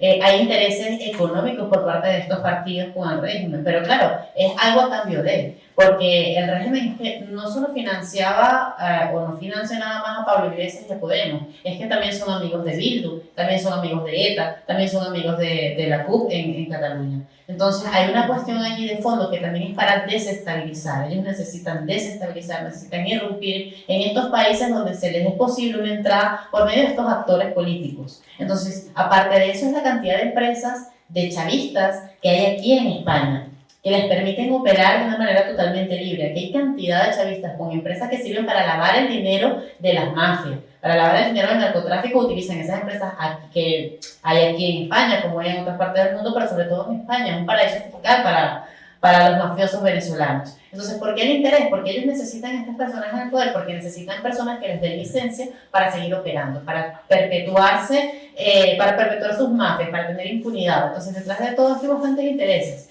Y ellos ganan de todo esto, siguen ganando, porque cuánto dinero, cuántos millones de euros no se les dio a los de Podemos, por decirlo de alguna forma. De hecho, Ana Gabriel, hablábamos de ella, viajó a Venezuela en un avión militar, en el avión militar de Nicolás Maduro. Entonces es la relación tan estrecha, los intereses tan estrechos. La visita de Ábalos, eso fue hace poco, la visita de Ábalos a Barajas, que no era legal, o sea, se supone que eso no debería, de Ábalos no, de Delcy, el encuentro de Delcy con Ábalos, perdón, ella no podía pisar el territorio, e incluso ya vino, estuvo aquí, a pesar de las consecuencias que ellos sabían que podían tener, pero porque hay intereses detrás, están las 47 maletas. ¿Y qué ha pasado con todo eso? ¿Por qué no se ha investigado? ¿Dónde está el CNI? ¿Qué está pasando? ¿Por qué hay tanta impunidad? Con esto nos damos cuenta de la dimensión, o sea, de hasta dónde ha sido capaz de llegar el chavismo, incluso aquí en España, para que tengan tanta impunidad incluso dentro del territorio nacional. Porque un venezolano como yo, solicitante de asilo, un exiliado, que quiere abrir una cuenta de banco que en España no puede, porque nació en Venezuela. Por ser nacido en Venezuela, tú no puedes abrir una cuenta de banco aquí en España. Eso es ahora. Es bastante complicado. Para poder abrir una cuenta de banco es súper complicado. Pero yo te apuesto que a Alejandro Betancur López, primo, por cierto, de Leopoldo López, y uno de los hombres que le hizo el desfalco más grande de la nación, que vive de lo más rico aquí en Toledo, tiene un castillo que se llama Laramín, a él no le cierran cuentas de banco, a él no lo persiguen, a él no le preguntan de dónde saca el dinero, no le preguntan cómo usa sus tiendas, sus empresas para lavar todo el dinero de la mafia chavista. Entonces, existe esa relación de impunidad que le permite a los enchufados, como le decimos nosotros del chavismo, poder hacer sus transacciones sin ningún problema en países como España. Claro, de hecho, simplemente quería citar aquí en el artículo donde nos hablaban de esta ridícula cumbre antifascista, el articulista, de hecho lo leo literal, dice que el tirano venezolano invitó con gastos pagados a unos 200 aduladores internacionales, entre ellos el español Juan Carlos Monedero, que sabemos que es uno de los fundadores del partido Podemos. ¿Ya? Lamentablemente en España la lista de estos aduladores es bastante larga. Hace poco visitó el Congreso de los Diputados un grupo de congresistas venezolanos, creo que se llaman así, y ahí dicen que era una visita de cortesía, se acercaban al Congreso de los Diputados los entrevistaron, con el portavoz de Asuntos Exteriores del Partido Socialista, con el secretario de Estado de no sé qué cosa del gobierno español, también del Partido Socialista, etcétera, etcétera. Y incluso se hicieron una foto con el ministro de Asuntos Exteriores, que luego él se ve que le dio un poquito de vergüenza y dijo que no, que casualmente se encontró con ellos ahí y aprovechó para hacerse una foto. Vamos, yo desde luego no me hacía jamás una foto con un comunista, pero se ve que al ministro de Asuntos Exteriores de España pues no le importa. Aquí el señor Álvarez, aquí está la foto. En fin, que en gran medida entre la ciudadanía española pues va calando, creo yo, la noción de que todas estas personas de partidos políticos de izquierda de España tienen intereses ocultos en las dictaduras de Venezuela y de Cuba, porque si no realmente no se explicaría por qué hay este trajín que va y viene. Amigos, llevamos casi una hora y media de charla apacible y nosotros aquí en Conectando los Puntos, que creo que hemos conectado varios hoy, siempre damos paso al público si tiene alguna pregunta que os quiera hacer a vosotros. Yo sé que aquí tenemos hoy amigos de Perú, creo que alguno de Nicaragua incluso, y que siempre les gusta preguntar algo a nuestros panelistas. No sé si alguien tiene alguna pregunta.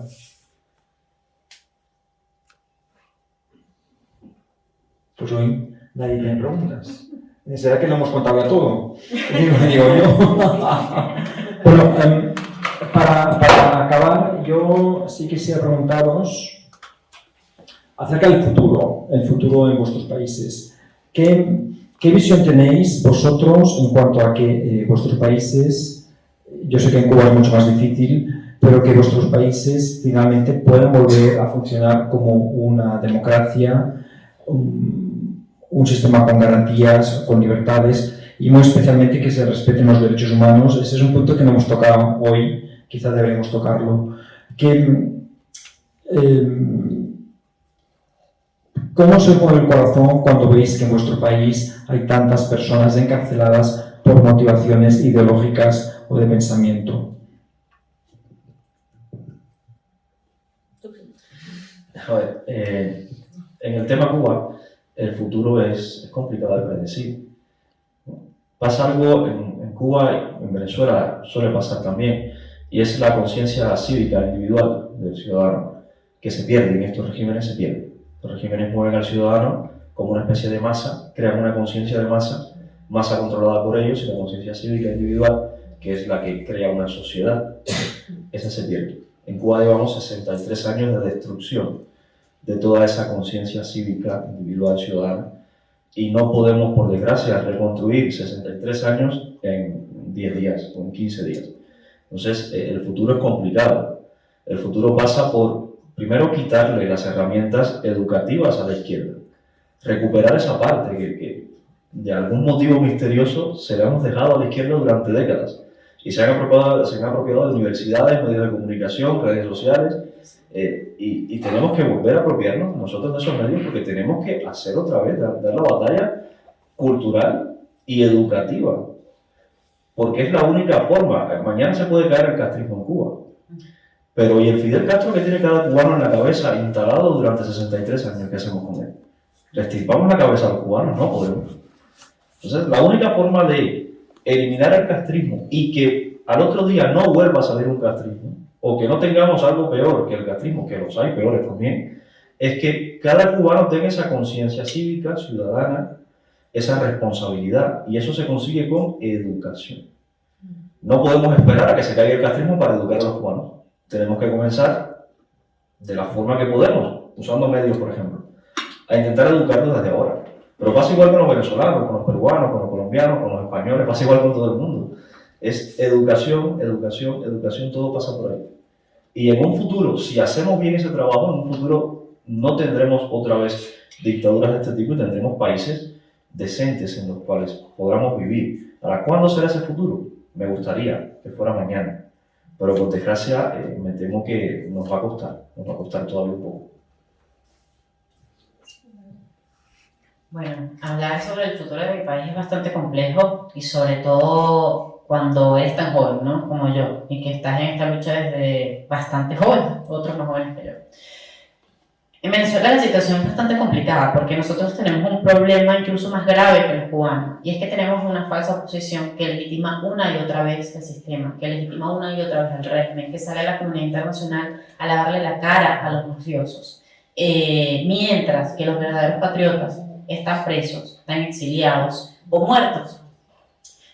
Yo quisiera también que pronto podamos regresar a nuestro país. Tenemos a toda la familia allá, tenemos toda una vida allá, pero es complicado y es como dice Carly, la cuestión social es importante. El factor sociedad es fundamental en cualquier cambio que se vaya a dar tanto en Venezuela como en Cuba. Porque como lo he dicho y siempre lo mantengo, es una sociedad descompuesta y tenemos que tratarla. Y siempre doy el ejemplo de cuando van a operar a alguien a corazón abierto. No lo operan y váyanse para su casa de inmediato, no, lo dejan allí en observación, lo tratan, hasta que no ven que está lo suficientemente estable para irse a su casa, no lo dejan retirarse, porque tienen que estar ahí evaluándolo. Eso es lo que pasa con estas sociedades, hay que estar allí, hay que tener constancia, disciplina, orden, incluso mano dura, aunque a muchos no les gusta escuchar esto, es necesario, porque, por ejemplo, en sociedades como la venezolana, en Cuba no se ve tanto, pero en Venezuela sí, la delincuencia tiene gran parte de la sociedad tomada. La violencia es sumamente elevada. Entonces, claro, ¿por qué? Vives bajo un narcorrégimen y lo único que ves es eso, violencia, armas y drogas. Entonces, nosotros no podemos pretender que, pues, mañana, el día de mañana, como lo plantean los marxistas de la falsa oposición, que vamos a ir a un proceso electoral donde van a participar los mismos mafiosos de siempre, donde tú estás presentando un tablero democrático para que los mafiosos, narcotraficantes solicitados por narcotráfico participen y pueda generar un cambio. Los venezolanos tenemos que romper la rueda, tenemos que acabar con el sistema. Suene fuerte o no suene fuerte, es la realidad. Hasta que nosotros no rompamos la rueda, no vamos a poder generar ningún cambio en el país. Y romper la rueda comienza por tener responsabilidad ciudadana y entender que los actores políticos que se encuentran hoy en el país no nos representan, no representan nuestros intereses y que están allí única y exclusivamente por intereses personales y se han mantenido allí por lo mismo. Porque un Leopoldo López no puede decir que es un perseguido, un exiliado, ay, un pobrecito, cuando un Juan Carlos Caguaripano que está preso por culpa de un actor político de la falsa oposición que lo delató a la policía política, está siendo hoy torturado, que ha sufrido torturas espantosas, que tiene tanto tiempo sin ver a su familia, otros que están muertos, o un general Vivas, que todavía tiene casa por cárcel, que sufrió torturas y que hasta el último momento él se mantuvo en la defensa de su propiedad, de su libertad y que con todo eso las manos fueran a por él. Entonces, es una cuestión de conciencia ciudadana, de responsabilidad ciudadana y que los ciudadanos tienen que entender que hasta que no hagan su parte dentro de este gran problema no vamos a poder avanzar, porque el día de mañana podemos tomar el poder, podemos ir en una junta de gobierno y sí, vamos a cambiar esto, pero si el ciudadano no está dispuesto a asumir la responsabilidad que conlleva el cambio, lamentablemente va a ser mucho más difícil salir del hueco, de la fractura que nos ha dejado este régimen. Gracias, Adaís. Correcto, yo no sé si, escuchando a Adaís, te evoca lo que vosotros los cubanos llamáis el cambio fraude, sí, que es de lo que hay que huir, del cambio fraude, y que lamentablemente, vamos, yo como español percibo que en un sector de la disidencia cubana, acá en España, se está implantando esa idea, que lanzamos con el inicio de lo que decíamos casi al principio, cuando empezamos a conectar puntos, ¿no? ¿Cómo se puede entender que alguien que se declara que pertenece a la misma ideología que el dictador pueda estar combatiendo al dictador? O al menos hacer creer que puede combatirlo de forma fehaciente. ¿No es así? Bien. Yo realmente me quedaré charlando con vosotros, pero no una hora y media pasada que llevamos ya, sino muchísimo más, pero yo entiendo que el tiempo que tenemos es limitado ya. Y entonces, bien, pues...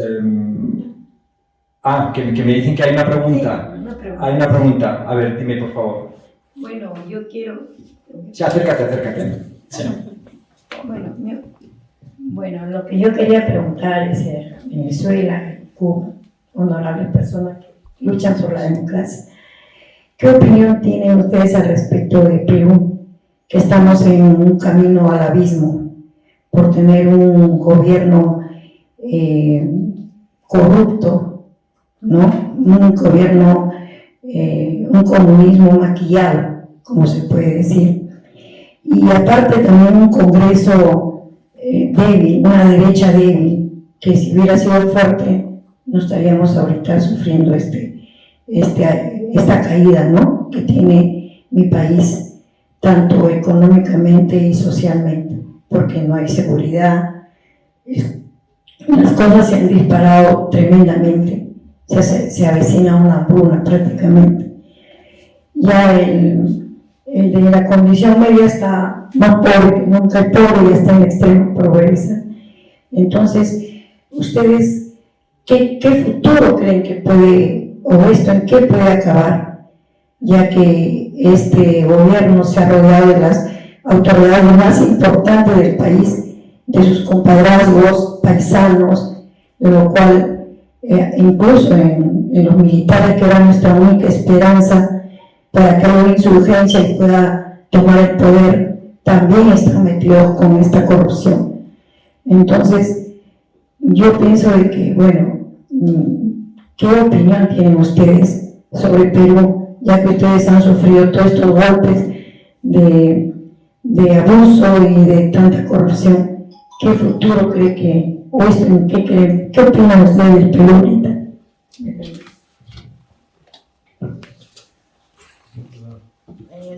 Sí, bueno, yo creo que nuestra amiga realmente lo que está preguntando es si ese proceso de descenso del Perú a las cuevas de un Estado comunista, si todavía están ustedes a tiempo de detenerlo o no antes de llegar a un desastre como el que vivís en vuestros países. Creo que va por ahí, ¿no? Lo que queréis saber. Bueno, a ver, tengo una opinión muy particular sobre Perú, porque viví en Perú y conozco bastante la dinámica social. Yo considero mi mensaje para los peruanos, y para no extender porque ya llevamos bastante rato acá, es que desobedezcan. La desobediencia civil es lo que ellos necesitan ahora mismo. Lo que nosotros hicimos en 2014, que hizo temblar el régimen, es lo que ustedes tienen que hacer ahora, desobedecerlos. Desobedecerlos, salir y exigir que alguien con las competencias, o varios con las competencias necesarias para asumir el poder, e incluso, así sea con una junta de gobierno temporal, o bien sea la forma más idónea para llevarlo, asuma la responsabilidad, porque no nos podemos cerrar en que no hay opciones, o en que está solo los Fujimori y Castillo, y no. O sea, yo le apuesto que en Perú tiene que haber una opción, tiene que existir una opción, pero la ciudadanía no se ha dado cuenta porque la maquinaria de los medios de comunicación, tanto de una élite como de otra, se han encargado de minimizar la voz de esa gente. Pero yo le apuesto que todos esos jóvenes que salen a protestar en Perú, esos son la voz de esas personas. Detrás de esas movilizaciones hay líderes. Detrás de esas movilizaciones hay personas que están dispuestas a dar todo por su patria. Y son esas personas a las que ustedes tienen que voltear a mirar. Son esas personas y esos muchachos que están saliendo hoy a defender lo suyo, porque les duele, a los que hay que mirar y hay que preguntar, ¿qué está pasando? ¿Qué estamos haciendo mal? Entonces, mi consejo como venezolana, porque nosotros no lo pudimos lograr por confiar en una clase política corrupta, en una casta política que se encargó de mantenernos en la miseria, es desobedezcan. La desobediencia civil en este punto en el que ustedes se encuentran es la clave para no permitir la avanzada del comunismo. Gracias. Yo creo que a veces intentamos hablar con personas que no quieren escucharnos ni tienen la menor intención de hacerlo. A veces intentamos hablar a los políticos, criticar a los políticos, atacar a los políticos, y los políticos no quieren escucharnos. Ellos no les interesa nuestra opinión. Ellos hacen lo que les plazca, como es el caso del Perú. No es el momento de hablarle a los políticos del Perú, ya sabemos lo que son, ya sabemos lo que es Castillo. Ahora es el momento de hablarle a los peruanos. Y los peruanos son los que tienen que reaccionar. ¿Cómo? Pues plantándose en la calle. Correcto. No hay otra forma. Ya controlan el ejército, controlan el poder político. Dentro de poco les va a pasar como a nosotros los cubanos, que nos quitaron hasta la forma de salir a la calle a protestar. Y cuando llegue ese momento, entonces sí, el retorno va a ser muy complicado.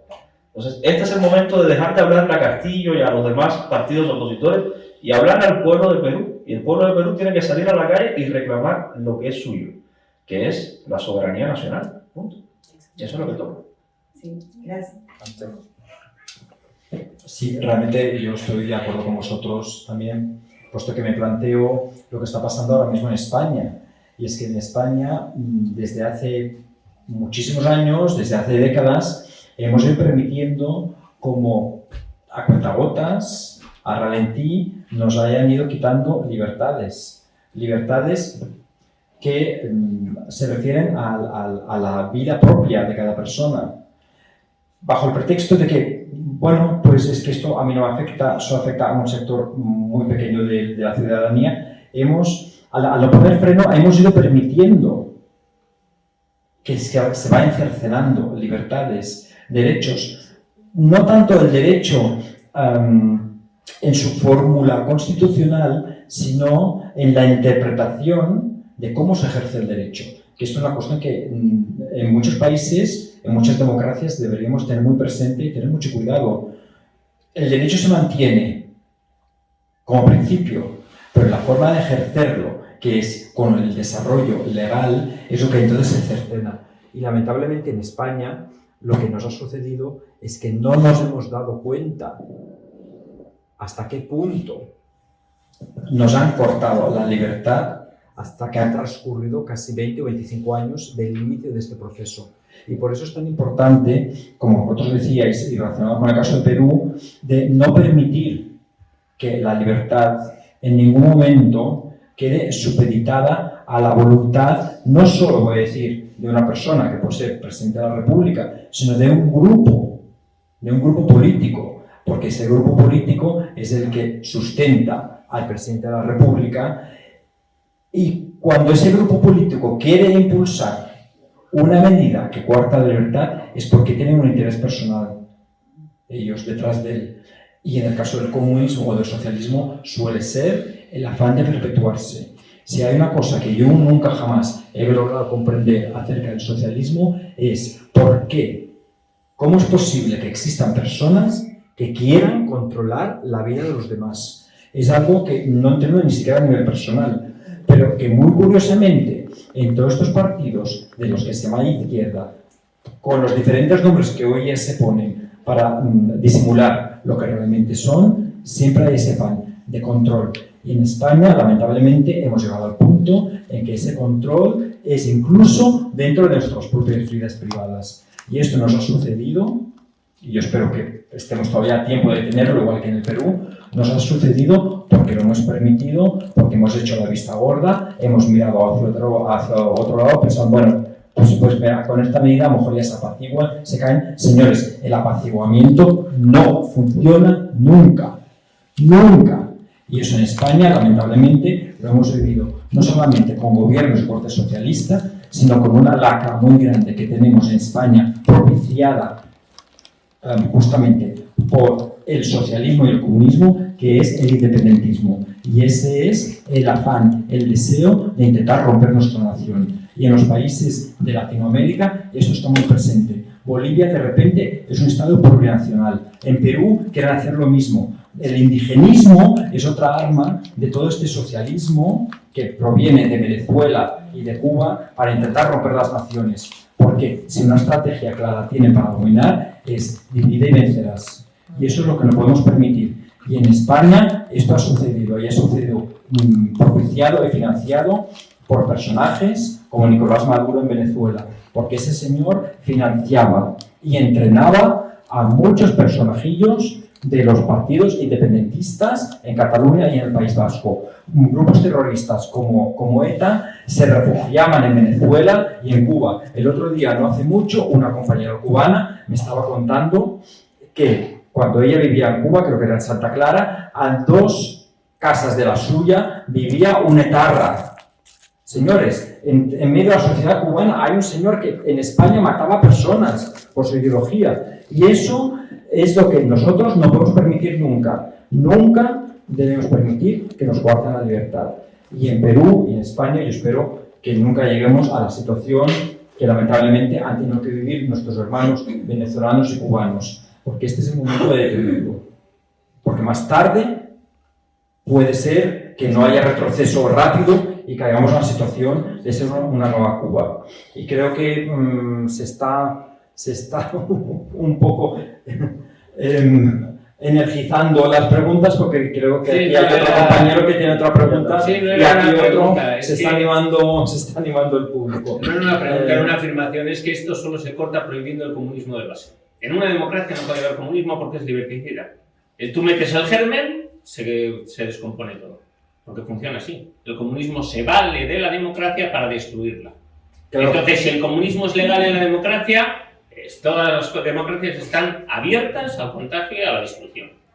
El comunismo hay que eliminarlo en origen. Claro. En España, cuando se hizo la transición, el gran error fue legalizar al Partido Comunista, al Partido Socialista y a los separatistas, apoyando a la ETA, al GRAPO y al FRAP, a organizaciones criminales que estaban asesinando y pidiendo la excarcelación de los criminales en el año 77. Caray, de que nos quejamos, bastante poco sucede. Es que hay que eliminar el comunismo en origen. El comunismo no puede permitirse en una sociedad que aspira a ser libre, porque destruye la libertad. Y ese es el problema. Si lo dejas funcionar desde el principio, es un proceso cancerígeno. Y de hecho, en Europa tenemos un precedente muy claro de ello, que ha costado muchos años en lograr, pero que es que el Parlamento Europeo ha declarado que ideologías totalitarias como el comunismo, el nazismo y el fascismo son ideologías que no se tienen que promover y que en gran medida deberían ser prohibidas y que deja la libertad a cada país que legisle acerca de si se considera delito o no la apología de esas ideologías. Y una de ellas, como dice aquí nuestro compañero, es el comunismo. Señores, algo que está prohibido tienen ustedes que transmitir a sus ciudadanos. Esta ideología es maligna, no trae más que el mal. Hay instituciones políticas que incluso la han proscrito. En Alemania, por ejemplo, el nazismo está prohibido y el comunismo está prohibido en ciertas naciones del este de Europa, que también vivieron durante medio siglo o más bajo el yugo, bajo la bota del comunismo. Y de hecho, si miramos muchos resultados electorales en Polonia, en Hungría, el partido que menos votos obtiene desde que son libres son los partidos de izquierda. Y paso la palabra aquí a otra compañera, a Luz, que también es de Perú, sí, y también nos quiere... Bueno, os quiero vosotros, vamos, vosotros sois los panelistas, formular una pregunta. Perdón, no sabéis si la pregunta era para ellos. No, era simplemente que es que, claro, estamos dando vueltas sobre el tema, sí, cuando el problema hay que atajarlo en origen. Si no se ataja en origen, esto es como una células cancerígenas, va desarrollándose y se carga. Efectivamente. Luz. Buenas tardes con todos. En esta oportunidad, más que pregunta, yo quiero agradecerles a cada uno de ustedes, ¿no? Más gracias por invitarnos, y también aquí a representantes de Cuba, de Venezuela, y también a cada uno de nosotros que estamos aquí. Mi pedido, ¿no?, es que nosotros, mira, somos del Foro Democrático Madrid-Perú. Y claro, se encuentra nuestro representante allá peleando, ¿no?, en nuestro país, por buscar esto, ¿no?, de la libertad y de todo eso. Para decirles a cada uno de nosotros, nuestro deber de cada uno de nosotros es, ¿no?, invitar a más personas, hablarles sobre la libertad, la democracia, que con tanto cariño queremos a nuestro país, aunque estamos lejos, pero queremos eso nosotros para todos los países. Y ahora que estamos aquí en Madrid, España, pues también es nuestro segundo país, ¿no? Y nosotros también tenemos que luchar por eso. Y igual estamos así con Mar, ¿no?, defendiendo eso. Eso es lo que quería decir. Hay que invitar a más personas. Gracias, Mar. Gracias, Luz. Y yo, de hecho, quería, ya que estáis vosotros aquí, mencionar que efectivamente que vuestra compañera Zelaida está ahora mismo en Lima y ella, vamos, creo que hace un par de meses que está ahí y está participando, de hecho, muy activamente en muchas marchas, en muchas protestas, justamente para poner en pie lo que ha dicho Adais, que se trata de resistir. O sea, resistencia pacífica, por supuesto, se trata de protestar de forma pacífica y democrática. Muchas veces pensamos, bueno, es que hay determinadas sociedades que viven oprimidas, que le están cortando las libertades, pero que nadie dice nada. A lo mejor, no, en una sociedad democrática es lícito y es legítimo salir a protestar a la calle, hacer una marcha de protesta. Todo esto es parte, es un valor democrático, es parte de lo que significa vivir en un sistema de libertad y de derechos. Y creo que hay otro compañero que quiere decir algo, ¿no? Mucho tiempo sentado. Mucho tiempo sentado. Y entonces, bien, pues yo de hecho felicito a Zenaida en Lima de que esté haciendo eso, porque es una forma de luchar no solamente por el Perú. Yo siempre recalco que la libertad es un valor universal. Es un valor universal y que no seamos egoístas. No estemos pensando solamente en luchar por la libertad en nuestro propio país, sino también en los países de nuestro entorno, o aunque no estén en nuestro entorno. Porque una cosa que no hay que olvidar nunca es que cuando permitimos una injusticia, cuando permitimos que a alguien le quite la libertad, que le limiten los derechos, que cancelen la democracia en ese país, eso nos puede suceder a nosotros. No solamente porque quien lo hace es muy atrevido, sino porque estamos dando una señal de debilidad. Estamos dando una señal de que, bueno, pues si estas personas viven sin libertad, pues a nosotros no nos importa, porque tampoco nos importaría a nosotros. No nos cierto, no demos nunca esa señal. La señal que tenemos que dar siempre es de fortaleza, de que lo que tiene que primar siempre en la vida política de todas las personas, puesto que todos vivimos en un Estado, en una sociedad que se rige por normas, es la libertad, la democracia, los derechos humanos y, por supuesto, la solidaridad entre todos los que buscamos los mismos valores y queremos vivir bajo esos mismos principios. Y para terminar, no sé si queréis decir algo más. ¿Sí? Bien, pues le paso la palabra a Anaís, pero yo quisiera no olvidar. Es que coge carrerilla ahora, coge carrerilla. Yo no sé si todas estas cámaras que tenemos por aquí pudieran proyectar que aquí tenemos un mural larguísimo. Voy a apartar un poquito. Tenemos acá un mural larguísimo con fotografías de 128 presos políticos en cárceles cubanas. ¿Ya? Esta muestra es una minúscula parte de la totalidad de presos políticos que ahora mismo están sufriendo en un encierro, en una situación de privación de libertad en Cuba. No solamente el hecho de estar encarcelados por un motivo por el cual nadie debería estar nunca jamás en la cárcel, que es porque han expresado libremente su pensamiento, su ideología, una opinión de la índole que fuera, sino que, y es muy importante, y esto atenta a más derechos humanos de estas pobres personas que están encarceladas, y es que en las cárceles cubanas son un sitio de reclusos que reúne las peores condiciones que se pueden tener. Es decir, estas personas están siendo sometidas a torturas físicas y psicológicas, están viviendo en condiciones infrahumanas, porque así son las cárceles de Cuba, y que esto no debemos nunca olvidarlo ni permitirlo, y que la lucha por sacar a estas personas de esas cárceles es también la nuestra. Y con esto, que bueno, yo iba a terminar, pero tenemos más preguntas del público. Aquí tengo a Katy, que también quiere decir algo. No necesito un micro, gracias, Marco. Yo lo que quiero preguntarle, y es de cara a las dictaduras que hay en nuestros países, ¿cómo el pueblo podría recuperar su dignidad? Porque nos las quita todo. De quitarnos todo nos quita hasta la vida. Para poder enfrentar estas dictaduras en la calle, cuando sabemos que cuando salen a la calle, pues los meten presos, los torturan. ¿Y qué hace falta tanto en Venezuela como en Cuba para que nuestra gente acabe de salir a la calle y que sepa que 4 días en la calle es suficiente para que se vayan de una vez y para siempre.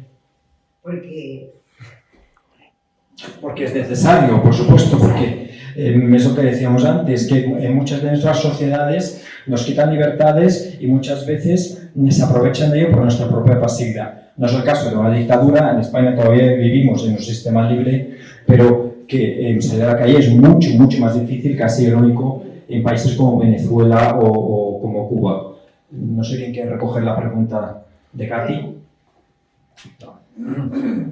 Bueno, sabemos cómo es Cuba. Lo comentaba antes, tenemos 63 años de formación social. Tenemos que poco a poco recuperar al ciudadano con conciencia y responsabilidad ciudadana para que dentro de esa responsabilidad ciudadana que está ejercer la protesta, el derecho a la protesta, salga a la calle a protestar. ¿Cómo lo hacemos? Pues yo he entendido desde mi posición y desde mis medios que la forma es comunicándole a las personas mi punto de vista, haciéndoles entender cómo yo pienso y cómo yo creo que se debe hacer. Y creo que cada ciudadano, cada persona, cada cubano, cada peruano, cada venezolano debería comunicarle a los demás su punto de vista. Cuando hagamos un ejercicio de comunicación interpersonal, de qué es lo que yo pienso, cómo yo creo que se debe hacer, a partir de ahí van a surgir un montón de ideas, un montón de formas. Y de ese montón de formas, de esa lluvia de ideas, alguna saldrá que sea la que cuadre en la combinación de la libertad. ¿Qué hace el régimen cubano? Silenciarnos. El régimen cubano sabe que este intercambio interpersonal es clave. Porque yo a lo mejor no tengo la respuesta y lo que estoy haciendo probablemente no llegue a ninguna parte. Pero incitar a las demás personas a que también ejerzan su libertad de expresión, su responsabilidad como ciudadano, es la clave para que dentro de esa masa de personas salga alguien que tenga la clave de cómo derrocar la dictadura.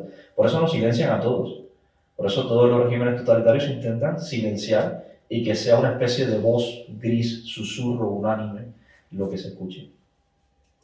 Lo que tú haces, síguelo haciendo. gracias. Gracias a ti. Yo voy en el mismo orden, en la misma línea que Carlito. Es una cuestión de conciencia ciudadana, que nosotros somos unos referentes y que tenemos que multiplicar el mensaje, de ir llegando poco a poco. Yo pertenezco a una organización política que se llama Rumbo Libertad. Hace 5 años decían que estábamos locos, que éramos unos niños malcriados y que no sabíamos y no íbamos a llegar a ningún lado. Mañana el coordinador general de Rumbo Libertad va a estar en la CIPAC, en Brasil. Y así hemos logrado muchas cosas. Hoy estoy yo aquí con ustedes multiplicando nuestro mensaje y somos nosotros los multiplicadores del mensaje, los que tenemos que ir poco a poco, con amigos, con familia. Yo la verdad me siento bastante feliz porque personas que jamás pensé que iban a estar conmigo en digamos que en este lado de la batalla se han ido sumando. Personas que antes han sido de un partido o de otro lo han entendido y han dicho, oye, ya basta. Y el venezolano en general lo ha entendido y yo creo que así poco a poco podemos ir todos haciendo un trabajo, porque es irresponsable llamar a todos a la protesta, porque es una guerra de piedras contra balas, una guerra que ya en Venezuela vimos que no podemos ganar. Entonces hay que ser un poquito más inteligentes y no caer en la pasión desenfrenada de irnos a un combate que no vamos a poder ganar en principio. Tenemos que saber actuar para poder ganar y vencerlo de una forma inteligente. Y se puede hacer, se puede lograr. Es cuestión de perseverancia y mucha disciplina. Es lo que creo. Gracias. Para cerrar, Marc. Pues sí, vamos a ir cerrando. Yo no sé si alguien más quiere tomar la palabra. No, que En para este cerrar, momento, no sé si estamos cerrando para dar el mensaje final. Que quería dar ella un mensaje para cerrar. Para cerrar. Sí, ¿quieres hacer un para mensaje? cerrar quería dar un Bien, mensaje y me bien, bien, perdonan. bien. No, Sí. pensaba que- Bueno, quería agradecerles a las personas que se conectaron a ver esta conversación, este conversatorio. Los que se conectaron por Gather, muchísimas gracias por estar ahí escuchándome. A los venezolanos que hoy están allí escuchándome o que me van a escuchar mañana o de aquí a 3, 4 años, quiero decirles que, hermanos, somos Caribe. Libertad o nada.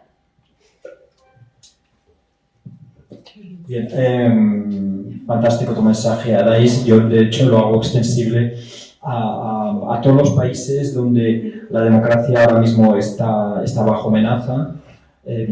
Incluyo mismamente a España. Vosotros ya lleváis un tiempo viviendo en España y muchos cubanos, venezolanos me decís, que yo estoy viendo que en España están sucediendo cosas que me recuerdan a lo que ya perdimos en nuestro propio país. Por tanto, yo me sumo a este llamado que ha hecho Adais y, por supuesto, que nadie olvide jamás que la libertad no es algo que viene gratuito, porque siempre hay alguien que nos lo quiere quitar.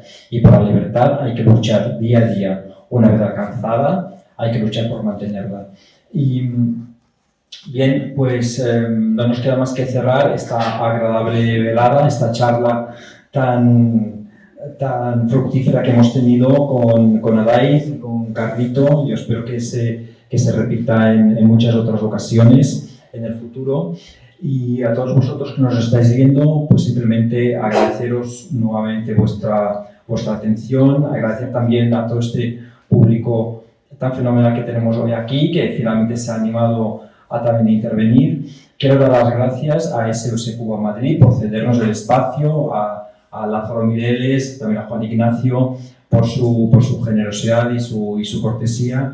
Y simplemente pues decirles a todos ustedes pues, que el espacio de Conectando Puntos, yo creo que hoy hemos conectado bastantes puntos, se suele programar quincenalmente, se puede ver a través de todas estas redes, las de Acciones por la Democracia. Hoy tenemos la primicia de que también se ha retransmitido por Getter, entonces quiero dar las gracias aquí a nuestros compañeros de Getter por hacer eso posible, y simplemente despedirme e invitarles a que nos sigan cada 15 días aproximadamente, y intentamos siempre traer un tema que sea interesante para la comunidad hispana, especialmente para los cubanos. Al fin y al cabo esta es la sede de SOS Cuba, y que el objetivo que siempre tenemos es luchar contra la libertad, y el principal obstáculo que la libertad tiene hoy en día, que lamentablemente son las ideologías socialistas o comunistas. Muchas gracias, amigos, por seguirnos. Yo soy Mark Llopart